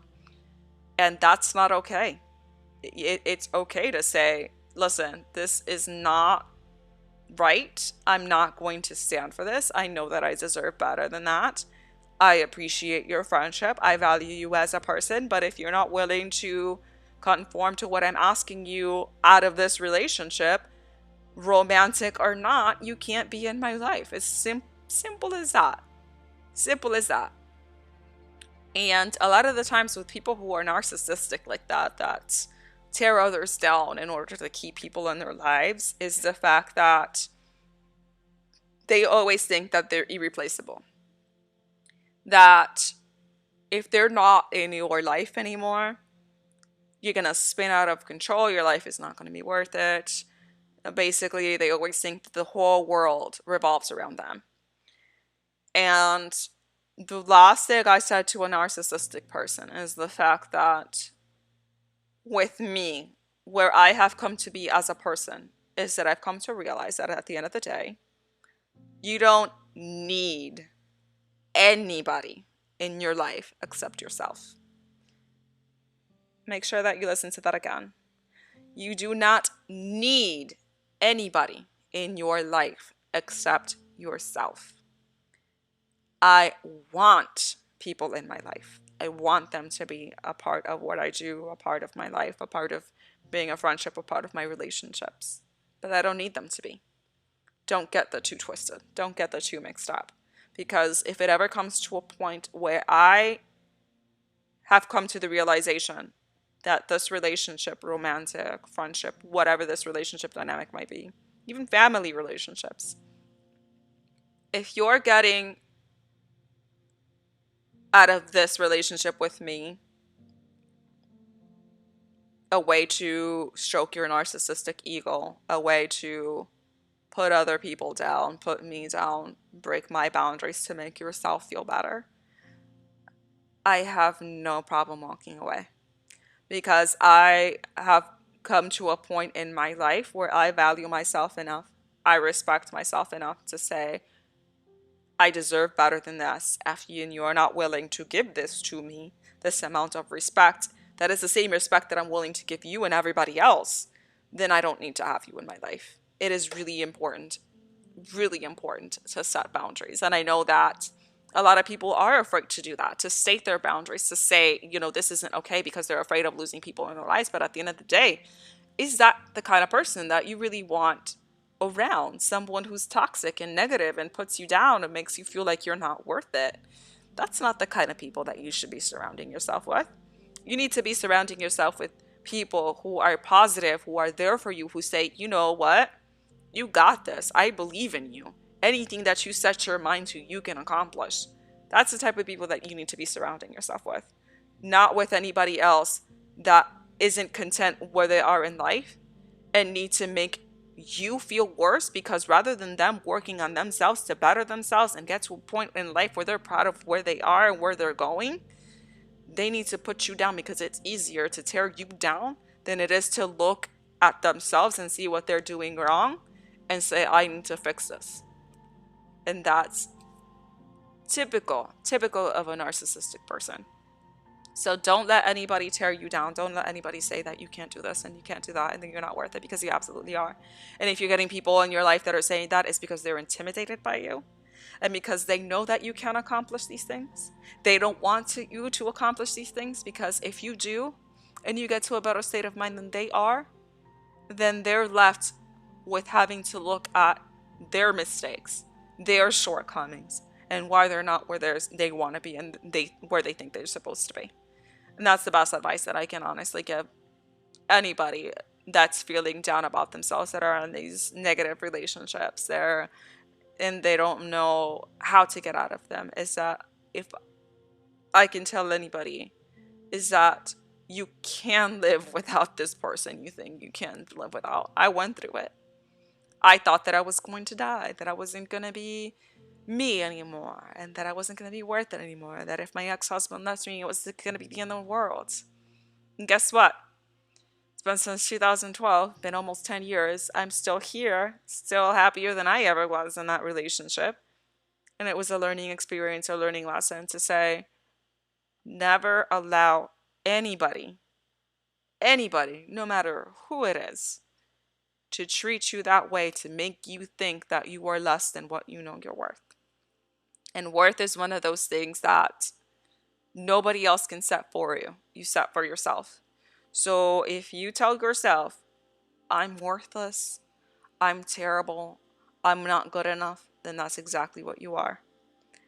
If you look at yourself in the mirror every morning and you say, you know what? Screw that. I'm the shit. I know I can do this. I am strong. I am a beautiful person. And I'm going to go out and say today, I'm worth it. And people need to know that I am worth it. And that's what you'll be. The best thing that you can do for yourself. Be kind to yourself. Be loving to yourself. If you had a child that came over to you, 4 or 5-year-old, and was to tell you that they felt worthless, that they felt ugly, that they felt shitty, that they felt that they couldn't do anything, would you tell that 5-year-old, you know what, shit, you're right. All the negative things that you're saying about yourself is true and more. You don't deserve to be alive. You're the worst possible fucking child that has ever existed in the world. No, you're not going to say that. You're going to say, you know what, kid? Stop that.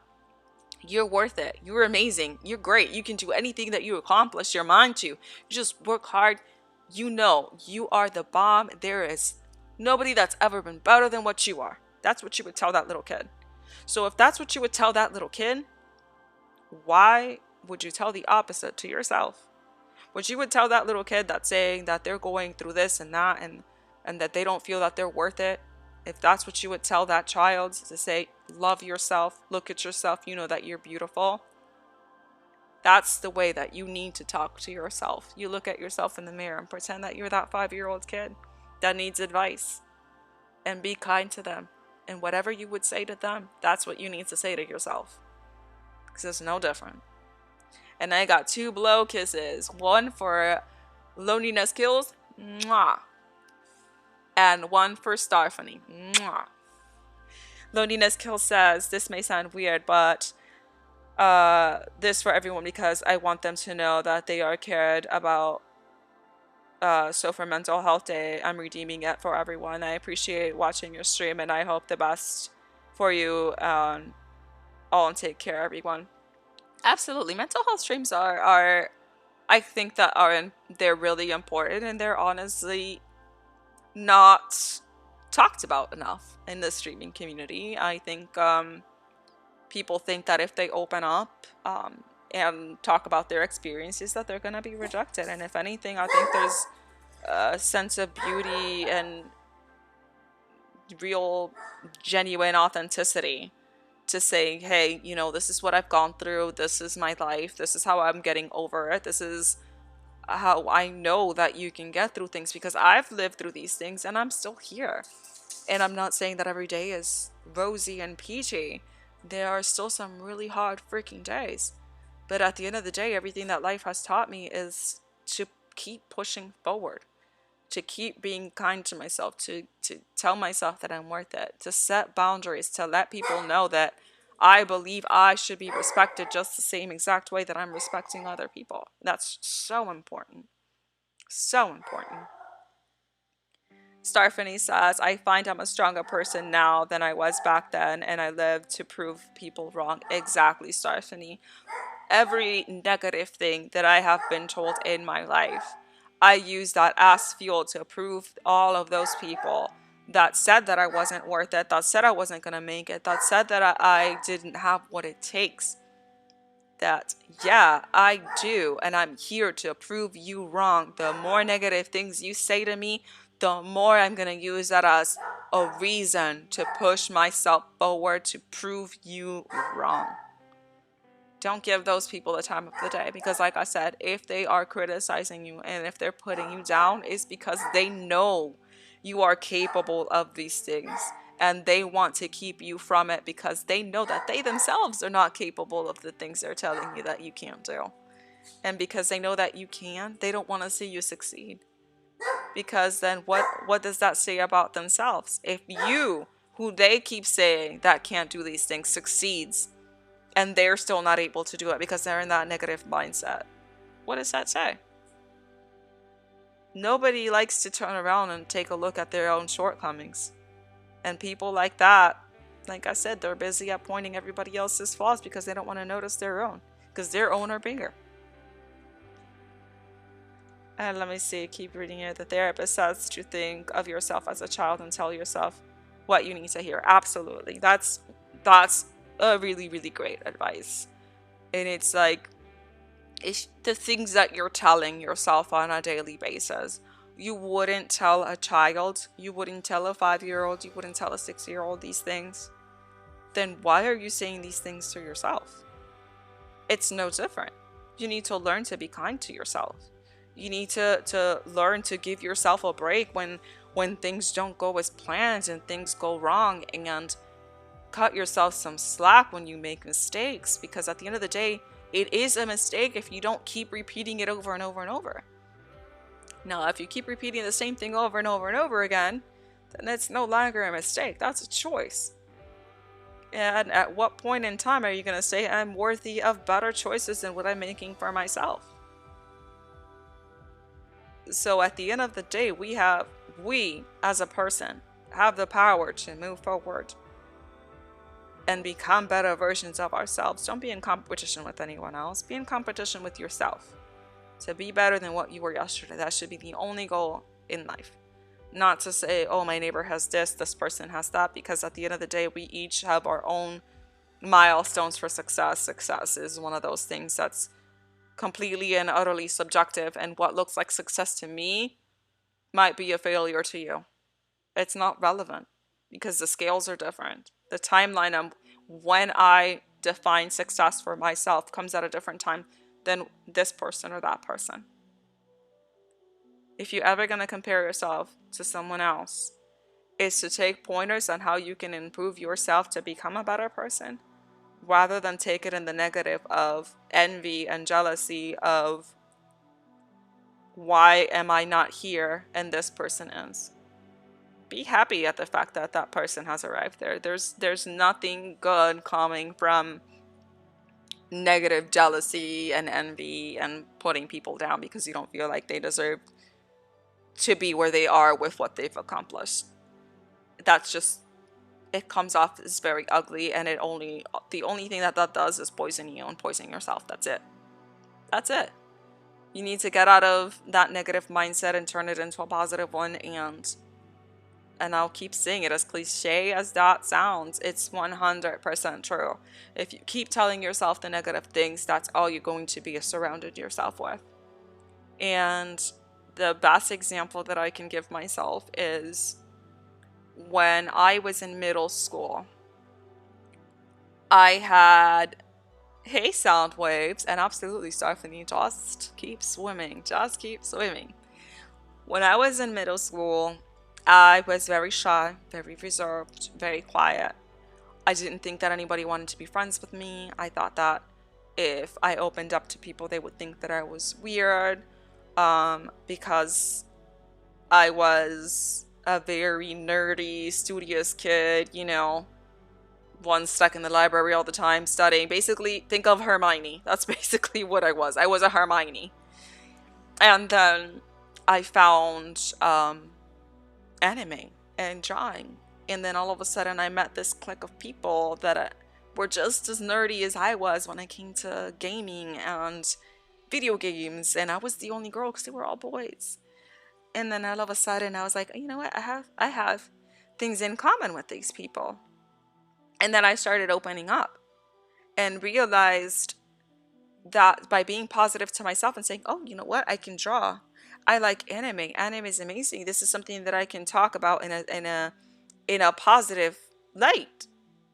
Drew people to me that were positive rather than drawing people to me that were negative all the time. And it was just in the change on how I carried myself. Because if you're carrying yourself as somebody who is negative and is dreary and doesn't see anything positive ever, then that's the type of people that you're going to start bringing over to you. Because you're emulating. Is that the correct word? You're just putting out there that negative energy, and that's what you're going to be attracting.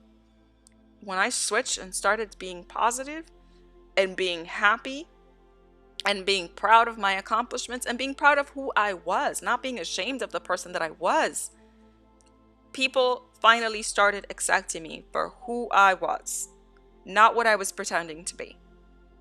And that was when I would manage to actually make, for the first time, genuine, solid friendships of people who actually cared for me, who were positive, because that's what I was putting out there.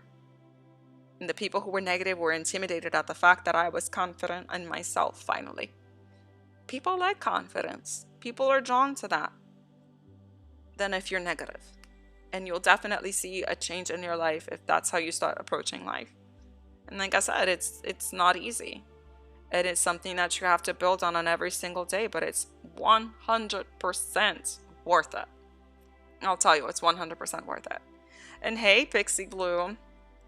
And I have gone on a rant for 2 hours here. If anybody has any questions or anything that they would like to discuss, be it mental health, be it Twitch growth, be anything, this is the moment to ask. I'm here for you guys. This session was made for you all because I knew that everybody was having a hard time dealing with their mental health and depression and anxiety, and I wanted to have an open outlet for you all to be able to vent and talk and have a safe space for whatever you guys want to do. So if you have any questions, just feel free.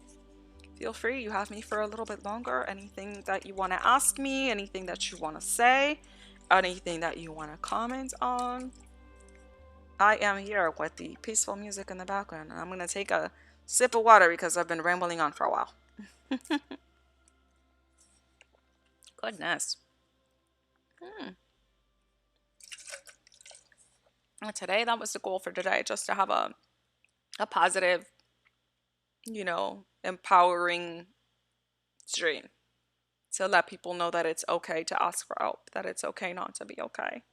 It's okay to be vulnerable, that there's strength in that. And again, like I said, just be kind to yourself. How did I grow on Twitch? So to answer your question, Pixie, there are still days that are fluctuating. Sometimes I'll average 3 and I'm perfectly happy with that because guess what? Those 3 people came into my channel, and out of that thousands and thousands of channels that they could have gone to, they chose mine, and that means the world to me. I personally do a whole lot of networking. I love supporting other people. I love getting to know people. I'm building my own community of people that I know that I can count on, people that know that I'm willing to support them, that it's not just a blind follow. Facebook can be a good place to get started. You do have to sift through a lot of negativity to stay away from that. It makes a huge difference to not just link drop. If you're looking to organically and really grow your channel with genuine connections, do more in these pages in Discord and Facebook than just saying going live and dropping your Twitch.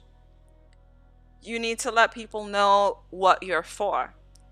Tell them, this is what I like to play, this is who I am, this is what I want to bring to the table. Crazy Pork Chop, thank you so much for the host love. I appreciate it. Um, Let them know. Why is it that this is not working? Pork Chop. There we go. Um, Facebook was a great stepping stone for me to start to meet really, really great Discord communities, really, really great Messenger communities. Pixie, thank you, love. I appreciate the host. You are amazing. Um, and there are certain etiquette things that I would recommend that you follow. So, the obvious, don't go ahead and promote your channel on somebody else's stream without getting permission. Personally, I don't mind it, but that is a really, really quick way to deter viewers from your channel, is to be seen as a link dropper who's out for themselves, that is selfish and going onto other people's live posts and posting your own live on their page. That's not the correct way to network. I'm a part about 20 Discord communities.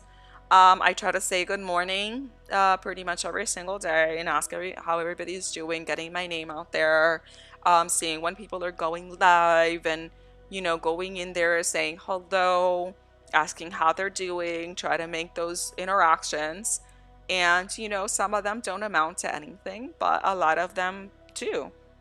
I built my own Discord channel, which I invite people to join. Everybody's welcome, and like I said, it's a lot of networking for me. And I was lucky enough to see a great payoff of that networking yesterday. I got a rate of 50 people, and the majority ended up staying, and I averaged 35 for the night. So that was amazing. And I think that is the end goal. You want to build a family. You want to build an online family community, not just follow for follow or lurk for lurk. That doesn't work. That's not organic growth, and it's temporary. Um, you might see an increase here and there, and that's gonna be about it. But those people are not gonna return to your channel.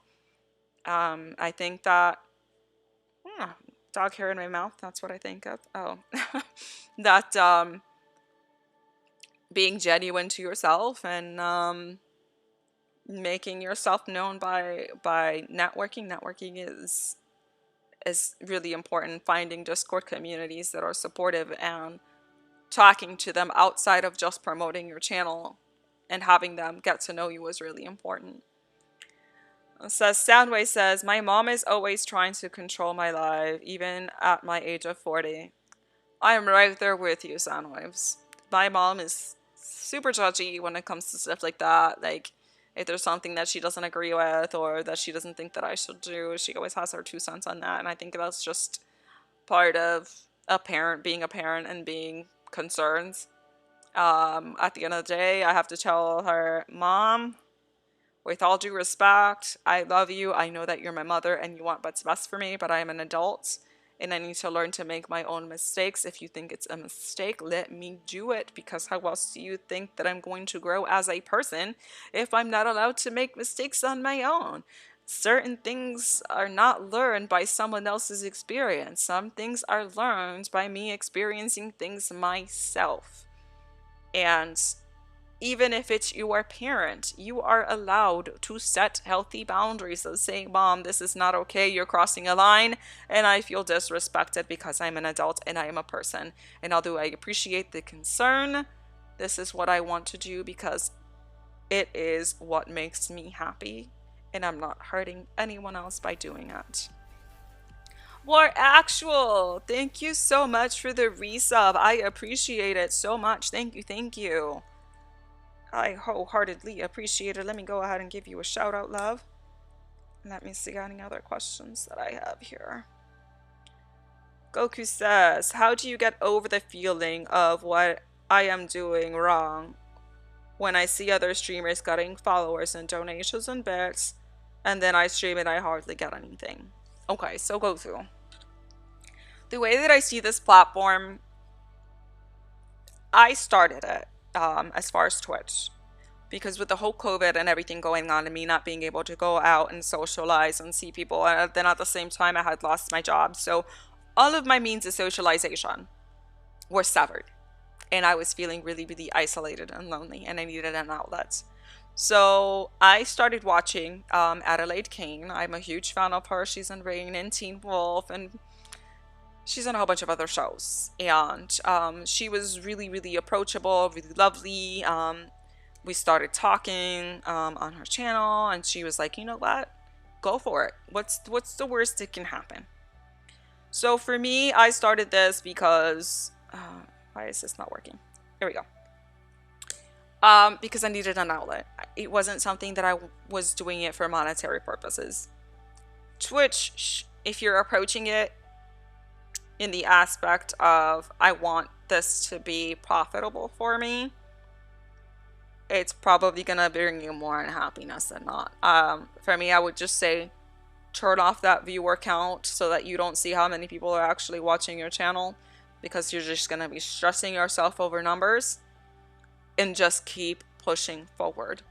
I know that it's hard to not get jealous or upset or feeling down on yourself when you go to another person's channel and they have a viewer average of 300 and they're getting freaking hype trains every hour and they're getting like 50 subs a day. But you also have to realize that these people didn't get to where they are in one day. That's the first. It's been hard work for an extended period of time to get them to where they are. You can eventually get there as well, but it all depends on your attitude and the amount of effort and time that you're willing to put into this platform. This is like having another job, honestly. The amount of hours that I spend networking and getting to know people, it's probably between 8 to 10 hours a day, not joking. So for me, because I don't have a full-time job, I am able to put all this time and effort into growing my channel. That being said, I don't expect followers or subs or bits. It's not something that every single time I press that live button, I say, you know what? I hope I get this many. If I do, it's amazing. It's ecstatic. I'm grateful for it. But subs, biddies, follows, all of that is like whipped cream on top. It's added bonus to me wanting to be in this platform. So Goku, I would honestly just tell you to ask yourself what is the real reason as to why you want to do streaming. Because if it's only as a means of income, unfortunately, this is not a feasible goal for Twitch. if your goal is to build a community, a sense of family, being able to have a connection with other people, you're gonna find yourself a lot happier streaming than if you're worrying about numbers and biddies and money. Because I've known people who have been streaming for 6 years and just hit affiliate this year, and that's an average of 3. So it all depends on how much time and effort you're willing to put into this platform. You're not gonna get payoff without putting in the work. And you can't force people to donate and give you bits and things like that. And you shouldn't expect it either. It's always one of those things that it's nice when it happens, but there is no straight answer to tell you as far as how to get it, you know? Just be supportive and be positive and let yourself be known to other people. That's the only advice that I can give you on that. So Vitality says, I don't know, but if you're feeling anxious today, have you had enough water, food, fresh air, sleep? I haven't had no sleep. I got my hype train, or not my hype train, I'm sorry. See, that's how tired I am. I got my raid of 50 people yesterday at it was around 1 a.m. I wasn't planning to stream for a lot longer, but I'm like, holy cow, I have this massive raid that came from one of the streamers that I have been supporting for the past couple of weeks. And she was, amazing enough to go ahead and choose me out of all the people to go ahead and raid. So that was amazing. So I'm like, okay, so now I feel guilty if I end my stream early, like the time that I was planning, because I was planning on maybe streaming for another hour. No, I ended up streaming till almost 4 a.m. And I have an appointment at 10 a.m. So I got no sleep last night. And I'm running on coffee. So chances are that once I finish the stream today, I'm going to take a nap before I have to start dinner. And then get the rest of my night started. But yeah, no, definitely have not had not enough. I'm trying to get my water in. I got that covered. But not enough food. I need to have my lunch. I still haven't had lunch. I had one of those Nutty Buddy peanut butter crackers for breakfast, which is super unhealthy, and coffee. Fresh air, I stepped out for 2 seconds when I went to my appointment, and that's pretty much it. I live in air condition. I can't open a window here. It's too hot. And now you know my story with sleep. Stephanie says, I have a feeling that if we were in school together, we would be friends. I have a feeling too. I try to be friends with everybody. I try to be friendly with everybody. And, I usually don't have a problem with anyone as long as they respect boundaries and respect each other. And that's honestly all I ask for. Let's see here. Vitality says, any humans that get periods of major anxiety and depression around that time of the month, it fucking sucks me. Yes. Yes, it does. Yes, it does. For me, tubs of ice cream and lots of chocolate and wine help. For sure. For sure. Let's see. I'm scrolling here. Hey, Mama, how are you? I'm doing great. How are you? Thank you so much for stopping by. I appreciate it. Let's go in here through my lovely, lovely list of people. Making sure I'm not missing any of my messages here. Crazy Pork Chop says, you just need to go for it, and it may work out for you, but the work you put in will get it back. I look at it. Yeah. This is one of those platforms that sometimes it can feel like you're putting in way more than you're getting back, and that's okay. We all have some days where we dip and feel like we're going backwards, but if this is what you want to do and you enjoy it, you just have to keep pushing forward through those dips. Because I mean, even the greatest streamers, Chloe had posted one of her pictures where she had an average of like 150 people in her channel, and then the very next day she had like 60. And for her, hitting the numbers that she was hitting, to see such a big drop of over 50%, that can be concerning. But at the end of the day, I mean, it happens to the best of us, and you just can't get discouraged over that, and you have to keep pushing forward. I mean, as long as you're getting enjoyment out of doing this, if you're not enjoying it, there's no point. And Fiji says, gotta appreciate what you have and the people that stick with you. Absolutely, 100%. Took you 5 years to get to where you are. Exactly. Exactly. This isn't something that happens overnight. Whipped cream on the hot chocolate. That's exactly what it is, Fiji. And Vitality Wellness says, gotta go, cutie pie. Thanks for sharing the truth. Absolutely, anytime. Thank you so much for stopping by. I appreciate it. Took you 2 years to get affiliate. So, see, pork chop, yeah. I mean, some people hit affiliate quickly, others don't. And I think it's a matter of a lot of new streamers fall into the pitfalls of doing the whole follow for follow thing, and they end up getting all these followers with nobody actually watching their channel. They don't know how to promote it properly. And they're falling into making all these mistakes early on in their streaming career. And then sometimes it takes them too long to realize this isn't the correct way to do it. And then it's, instead of starting from zero to build up that community to get to where you need to be, instead you're starting at a negative number because you did all these things that actually hurt your channel instead of helping it, if that makes sense. But you can still dig yourself out of it. It just takes time. It says, some people do it for the money and show it in their channel and still succeed. But how far is that gonna go? Yeah, and if you're only in it for the money, though, what's gonna happen on the day that somehow suddenly your viewers don't have enough money and stop donating? Are you now gonna hate streaming? You're gonna hate this platform? You're gonna stop doing it? Like, how does that work? You know what I mean? It's one of those things that it's no guarantee that it's gonna happen in your channel. And if that's all you're expecting all the time, to get biddies and subs and this and that and donations, you're gonna feel defeated every single time you hit the end stream button and you didn't get the goal money-wise that you were hoping for. We said I seen a pop-in channel die real quick from that. Absolutely. No sleep. Insomnia Club. Why says, the people I have met is what keeps me going. I didn't start making a dime until this year. Truthfully, I never really cared about that at all. It just happened. And that's usually how it goes. I don't think I've ever said, you know, give me biddies, give me monies. I know I haven't, and my friend about page that donations are appreciated but never required, because they're not.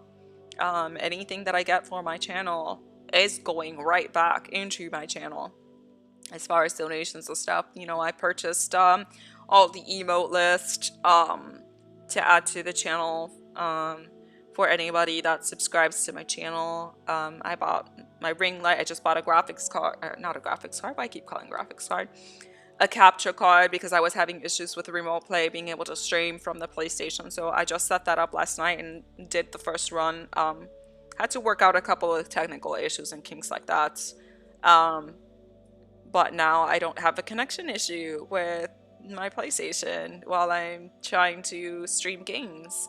So that went really well yesterday. So anything that I am getting is going back to my channel. And I also make it a point, I am unemployed at the moment, like I did mention, but whenever I can, I do try to give subs and bits to people who have been there for me and supported my community as much as I can. And Fat Lad says, hey Riku, super busy dealing with the poor twins, so just dropping by a lurk. Well, thank you, Fat Lad. I know that you have like 1 billion children, so the fact that you're even here looking, I commend you for that, and I appreciate it. Venomous Goku says, yeah, I'm not doing it for the money. That's long term. I do like that for an outlet. Yeah, I mean, I think that the majority of the people that are trying to do this full time, I think the end goal is betting partnered at some point. But a lot of people end up getting discouraged because, like I said, I've mentioned this many times in the past, they start setting themselves unreasonable goals the moment that they hit affiliate. If you see the jump between 3 average viewers versus the jump that is required to make partner, which is 75 average viewers, that is a huge jump. And if you're already going from, oh, I just hit affiliate, I need to hit partner, every single time you stream, you're just going to be discouraged. Just try to make smaller goals, smaller, more attainable goals that say, okay, I just reached an average of 3, got affiliated. What's my next goal? Oh, well, maybe get 10 subs for the month, or maybe get an average of 5 viewers within this month. Have it be smaller pieces so that every time you hit one of those milestones, you're happy that you reached it, rather than saying, I'm disappointed because I'm not partner yet. Because a lot of the times we get just so focused on the money and what we're getting out of it that we get stuck on that rather than appreciating and seeing the growth that we're actually having on our channel. War says, yeah, man, things are pretty good. I am glad to hear. I am glad to hear. Crazy Pork Chop says, the only way I see people making mad money is half naked in a pool. Well, not always. Not always. I mean, that's what OnlyFans is for. But as far as I know, Twitch is trying to crack down on hot tub streams and that, but I don't know how that's gonna go.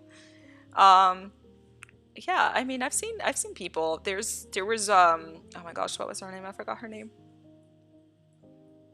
She's partnered, and she has usually an average of between like 1,200 and 1,500 viewers a stream, and she averages about 100 to 150 subs every stream, and she's fully clothed.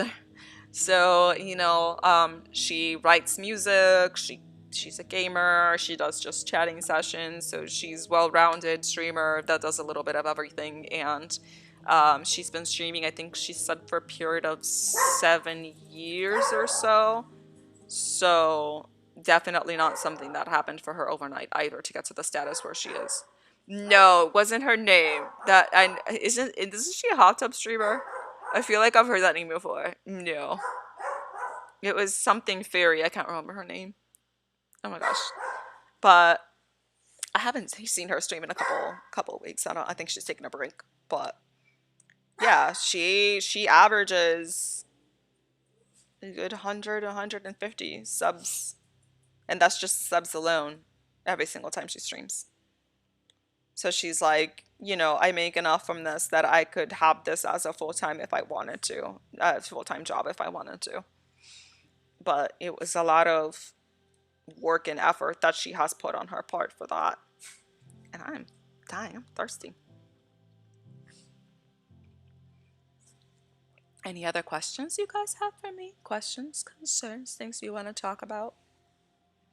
As I know, like I said, as far as Twitch growth goes, because I know that's usually one of the, you say, wait, this is, I mean, my inspirations for Twitch are the Tim the Tatman and Pokimane. I can't say that I'm familiar with them, but yeah, I mean, if they're your inspirations, go to your channel and take ideas as far as what you think they're doing right to get to where they are. Don't copy it, just take pointers and see how you can implement that to your own channel. And aesthetics is another thing that's really, really important that a lot of people neglect on their channel. I'm not saying that you have to go ahead and throw a whole lot of money on your channel as soon as you get into it, because it's something that you build slowly. My channel did not start like this straight off the bat. It's something that I have saved up and keep adding things to it little by little to try to make it better every single time I stream.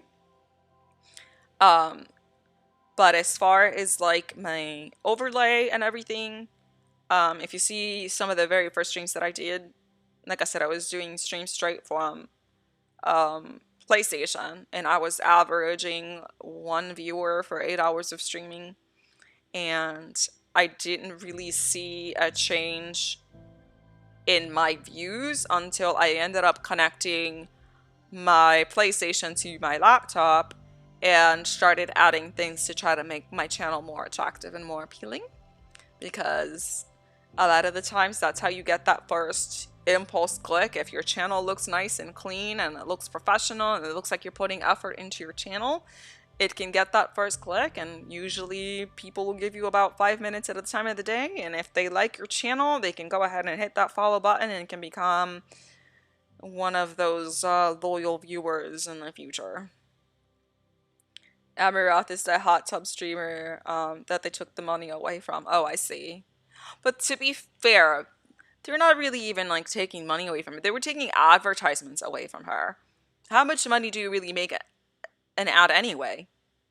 Like, I've been streaming affiliated since March 10th of this year, and I think I've made like $1.30 on advertisements. So most of her money comes from subs, bits, and donations anyway. They're not taking that away from her. It says Timmy has been in the game for about 10 years. Oh geez. Every 1,000 viewers is like $250.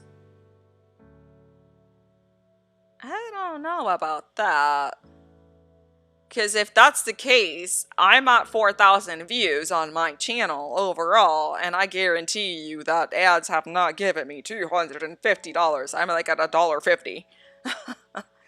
So are you sure they didn't put like missed a period between the 2 and the 5? $2.50 for every 1,000 views? Because my channel has the beginning ads. Yeah, no. No. And even so, for her, that's like pocket change. $250 for her, for the amount of subs and donations that she gets. Yeah, that's change for her. That's nothing. But yeah, I don't know about that, because like I said, I just hit 4,000. I should be hitting 4,000 views with this at the end of the stream, and I'll actually go in it right now and show you what it says. I am at, I think it's under insights.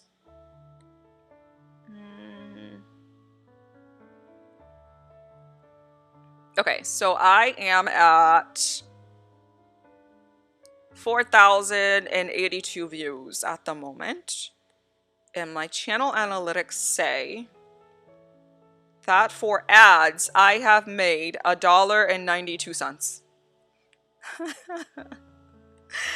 Not kidding. $1.92 for 4,000 views. So I don't think 250 is right. Unless she's like rolling ads every 2 seconds. Because yeah, that's what I'm at right now. It says for last month, for 2,000 views, I made $1.44. Yeah. They're not taking anything away from me. Does it show you how many views are from the ads? Well, what do you mean? Because every single time somebody comes into your channel, they have to wait the 30 seconds. Unless you're affiliated. Not affiliated. Unless you're subscribed to the channel, which I have ads turned off, or if you're subbed to my channel to not see it. But from here, let me see. Let me see if I can click. No. It just says ads. Well, I mean, as far as who's coming from where, is that your question? Does it show you how many views are from the ads? Because basically what the ads are, it's not that your channel has ads for your channel so that other people can see your channel. It's basically like when you see like, I don't know, gum commercial ads when you first go into a page for somebody. That's what they're referring to. You're over 2,000, but you got affiliate, just got affiliate for views. So the number of views that you receive is different from the number of followers that you get for affiliate. For affiliate, so the 2,000 would count. No, because if you just got affiliated, it's only the amount of people that watch your ads once you become affiliated. So now that you're affiliated, every single time somebody clicks on your channel, if they're not subbed and you don't have it disabled for rolling ads for people who are subbed to your channel, they have to wait those 30 seconds. And then those 30 seconds of people watching that ad gives you a payout for them watching the ad, if that makes sense. So it's not that it's promoting your channel in any way. It shows non-subbed ads and any additional ads. You're at 11K views and still have under 10 to 15 bucks from the ads, exactly. So that the ads don't bring you much revenue at all. So for her to be complaining about them removing ads from her channel or not getting revenue from ads from her channel, it's pocket change. No, yeah, it's pocket change. Maybe they were referring to something else. Maybe it's the amount of money that you get for how many people sub to your channel. But as far as the ads, all it does, the ads are not to promote your channel at all. The ads is basically if Dasani Water wants to promote their ad, because you're affiliated now, they'll show a commercial for Dasani Water, and then Dasani Water will pay you 3 cents for showing their ad on your channel. That's all it does. Exactly.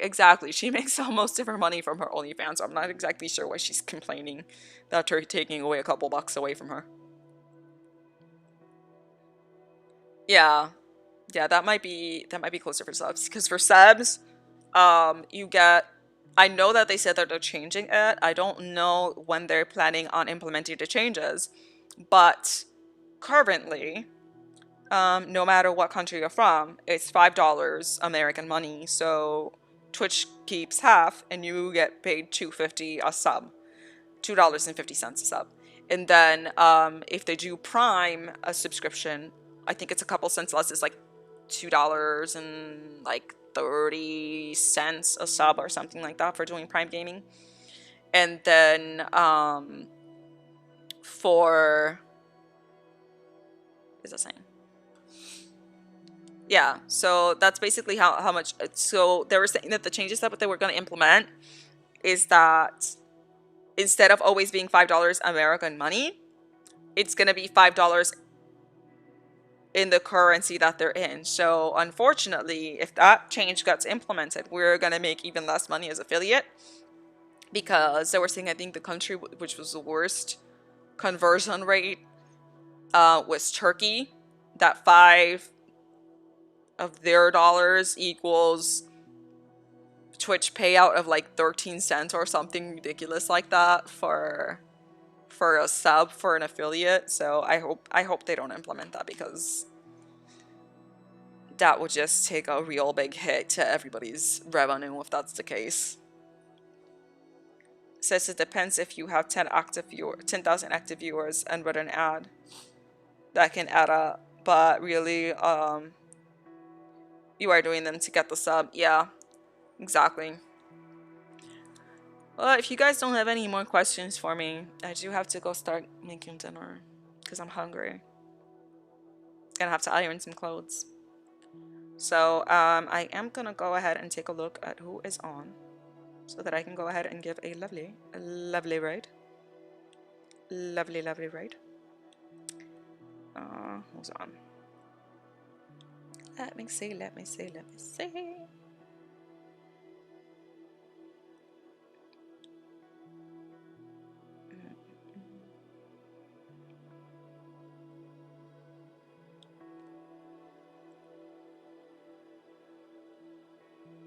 Okay, I just want to make sure that they are actually online.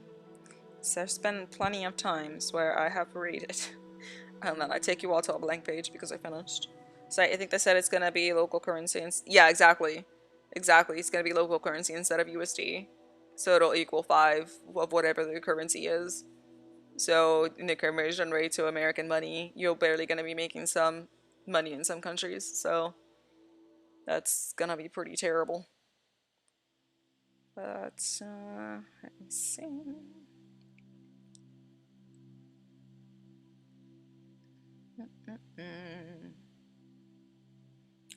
I haven't raided her before. She's playing Dead by Daylight, so we are going to go raid Lady Leora. She's a lovely streamer, so if you guys can go ahead and give her some love and support, I will wholeheartedly appreciate you all. Thank you all so very much for joining me on today's stream. I hope I at least managed to cheer some people up and give some advice with an impromptu mental health stream, guys. And I hope everybody feels better. Thank you for all the love and support that you all guys always show me. I appreciate you all wholeheartedly. If you have any questions or concerns that you would like for me to discuss on my next mental health session, feel free to message me. And also the Discord link just posted. Anybody is welcome to join. So if you want to join and be part of the community and family, we'll be more than happy to have you. We are a lovely, supportive community that's always looking to grow and support each other. So thank you all so very much. I will be back on Wednesday. I do have an appointment, so I am going to have to move my Wednesday stream to a little bit later. But I will be playing season 3 of The Walking Dead, episode 5.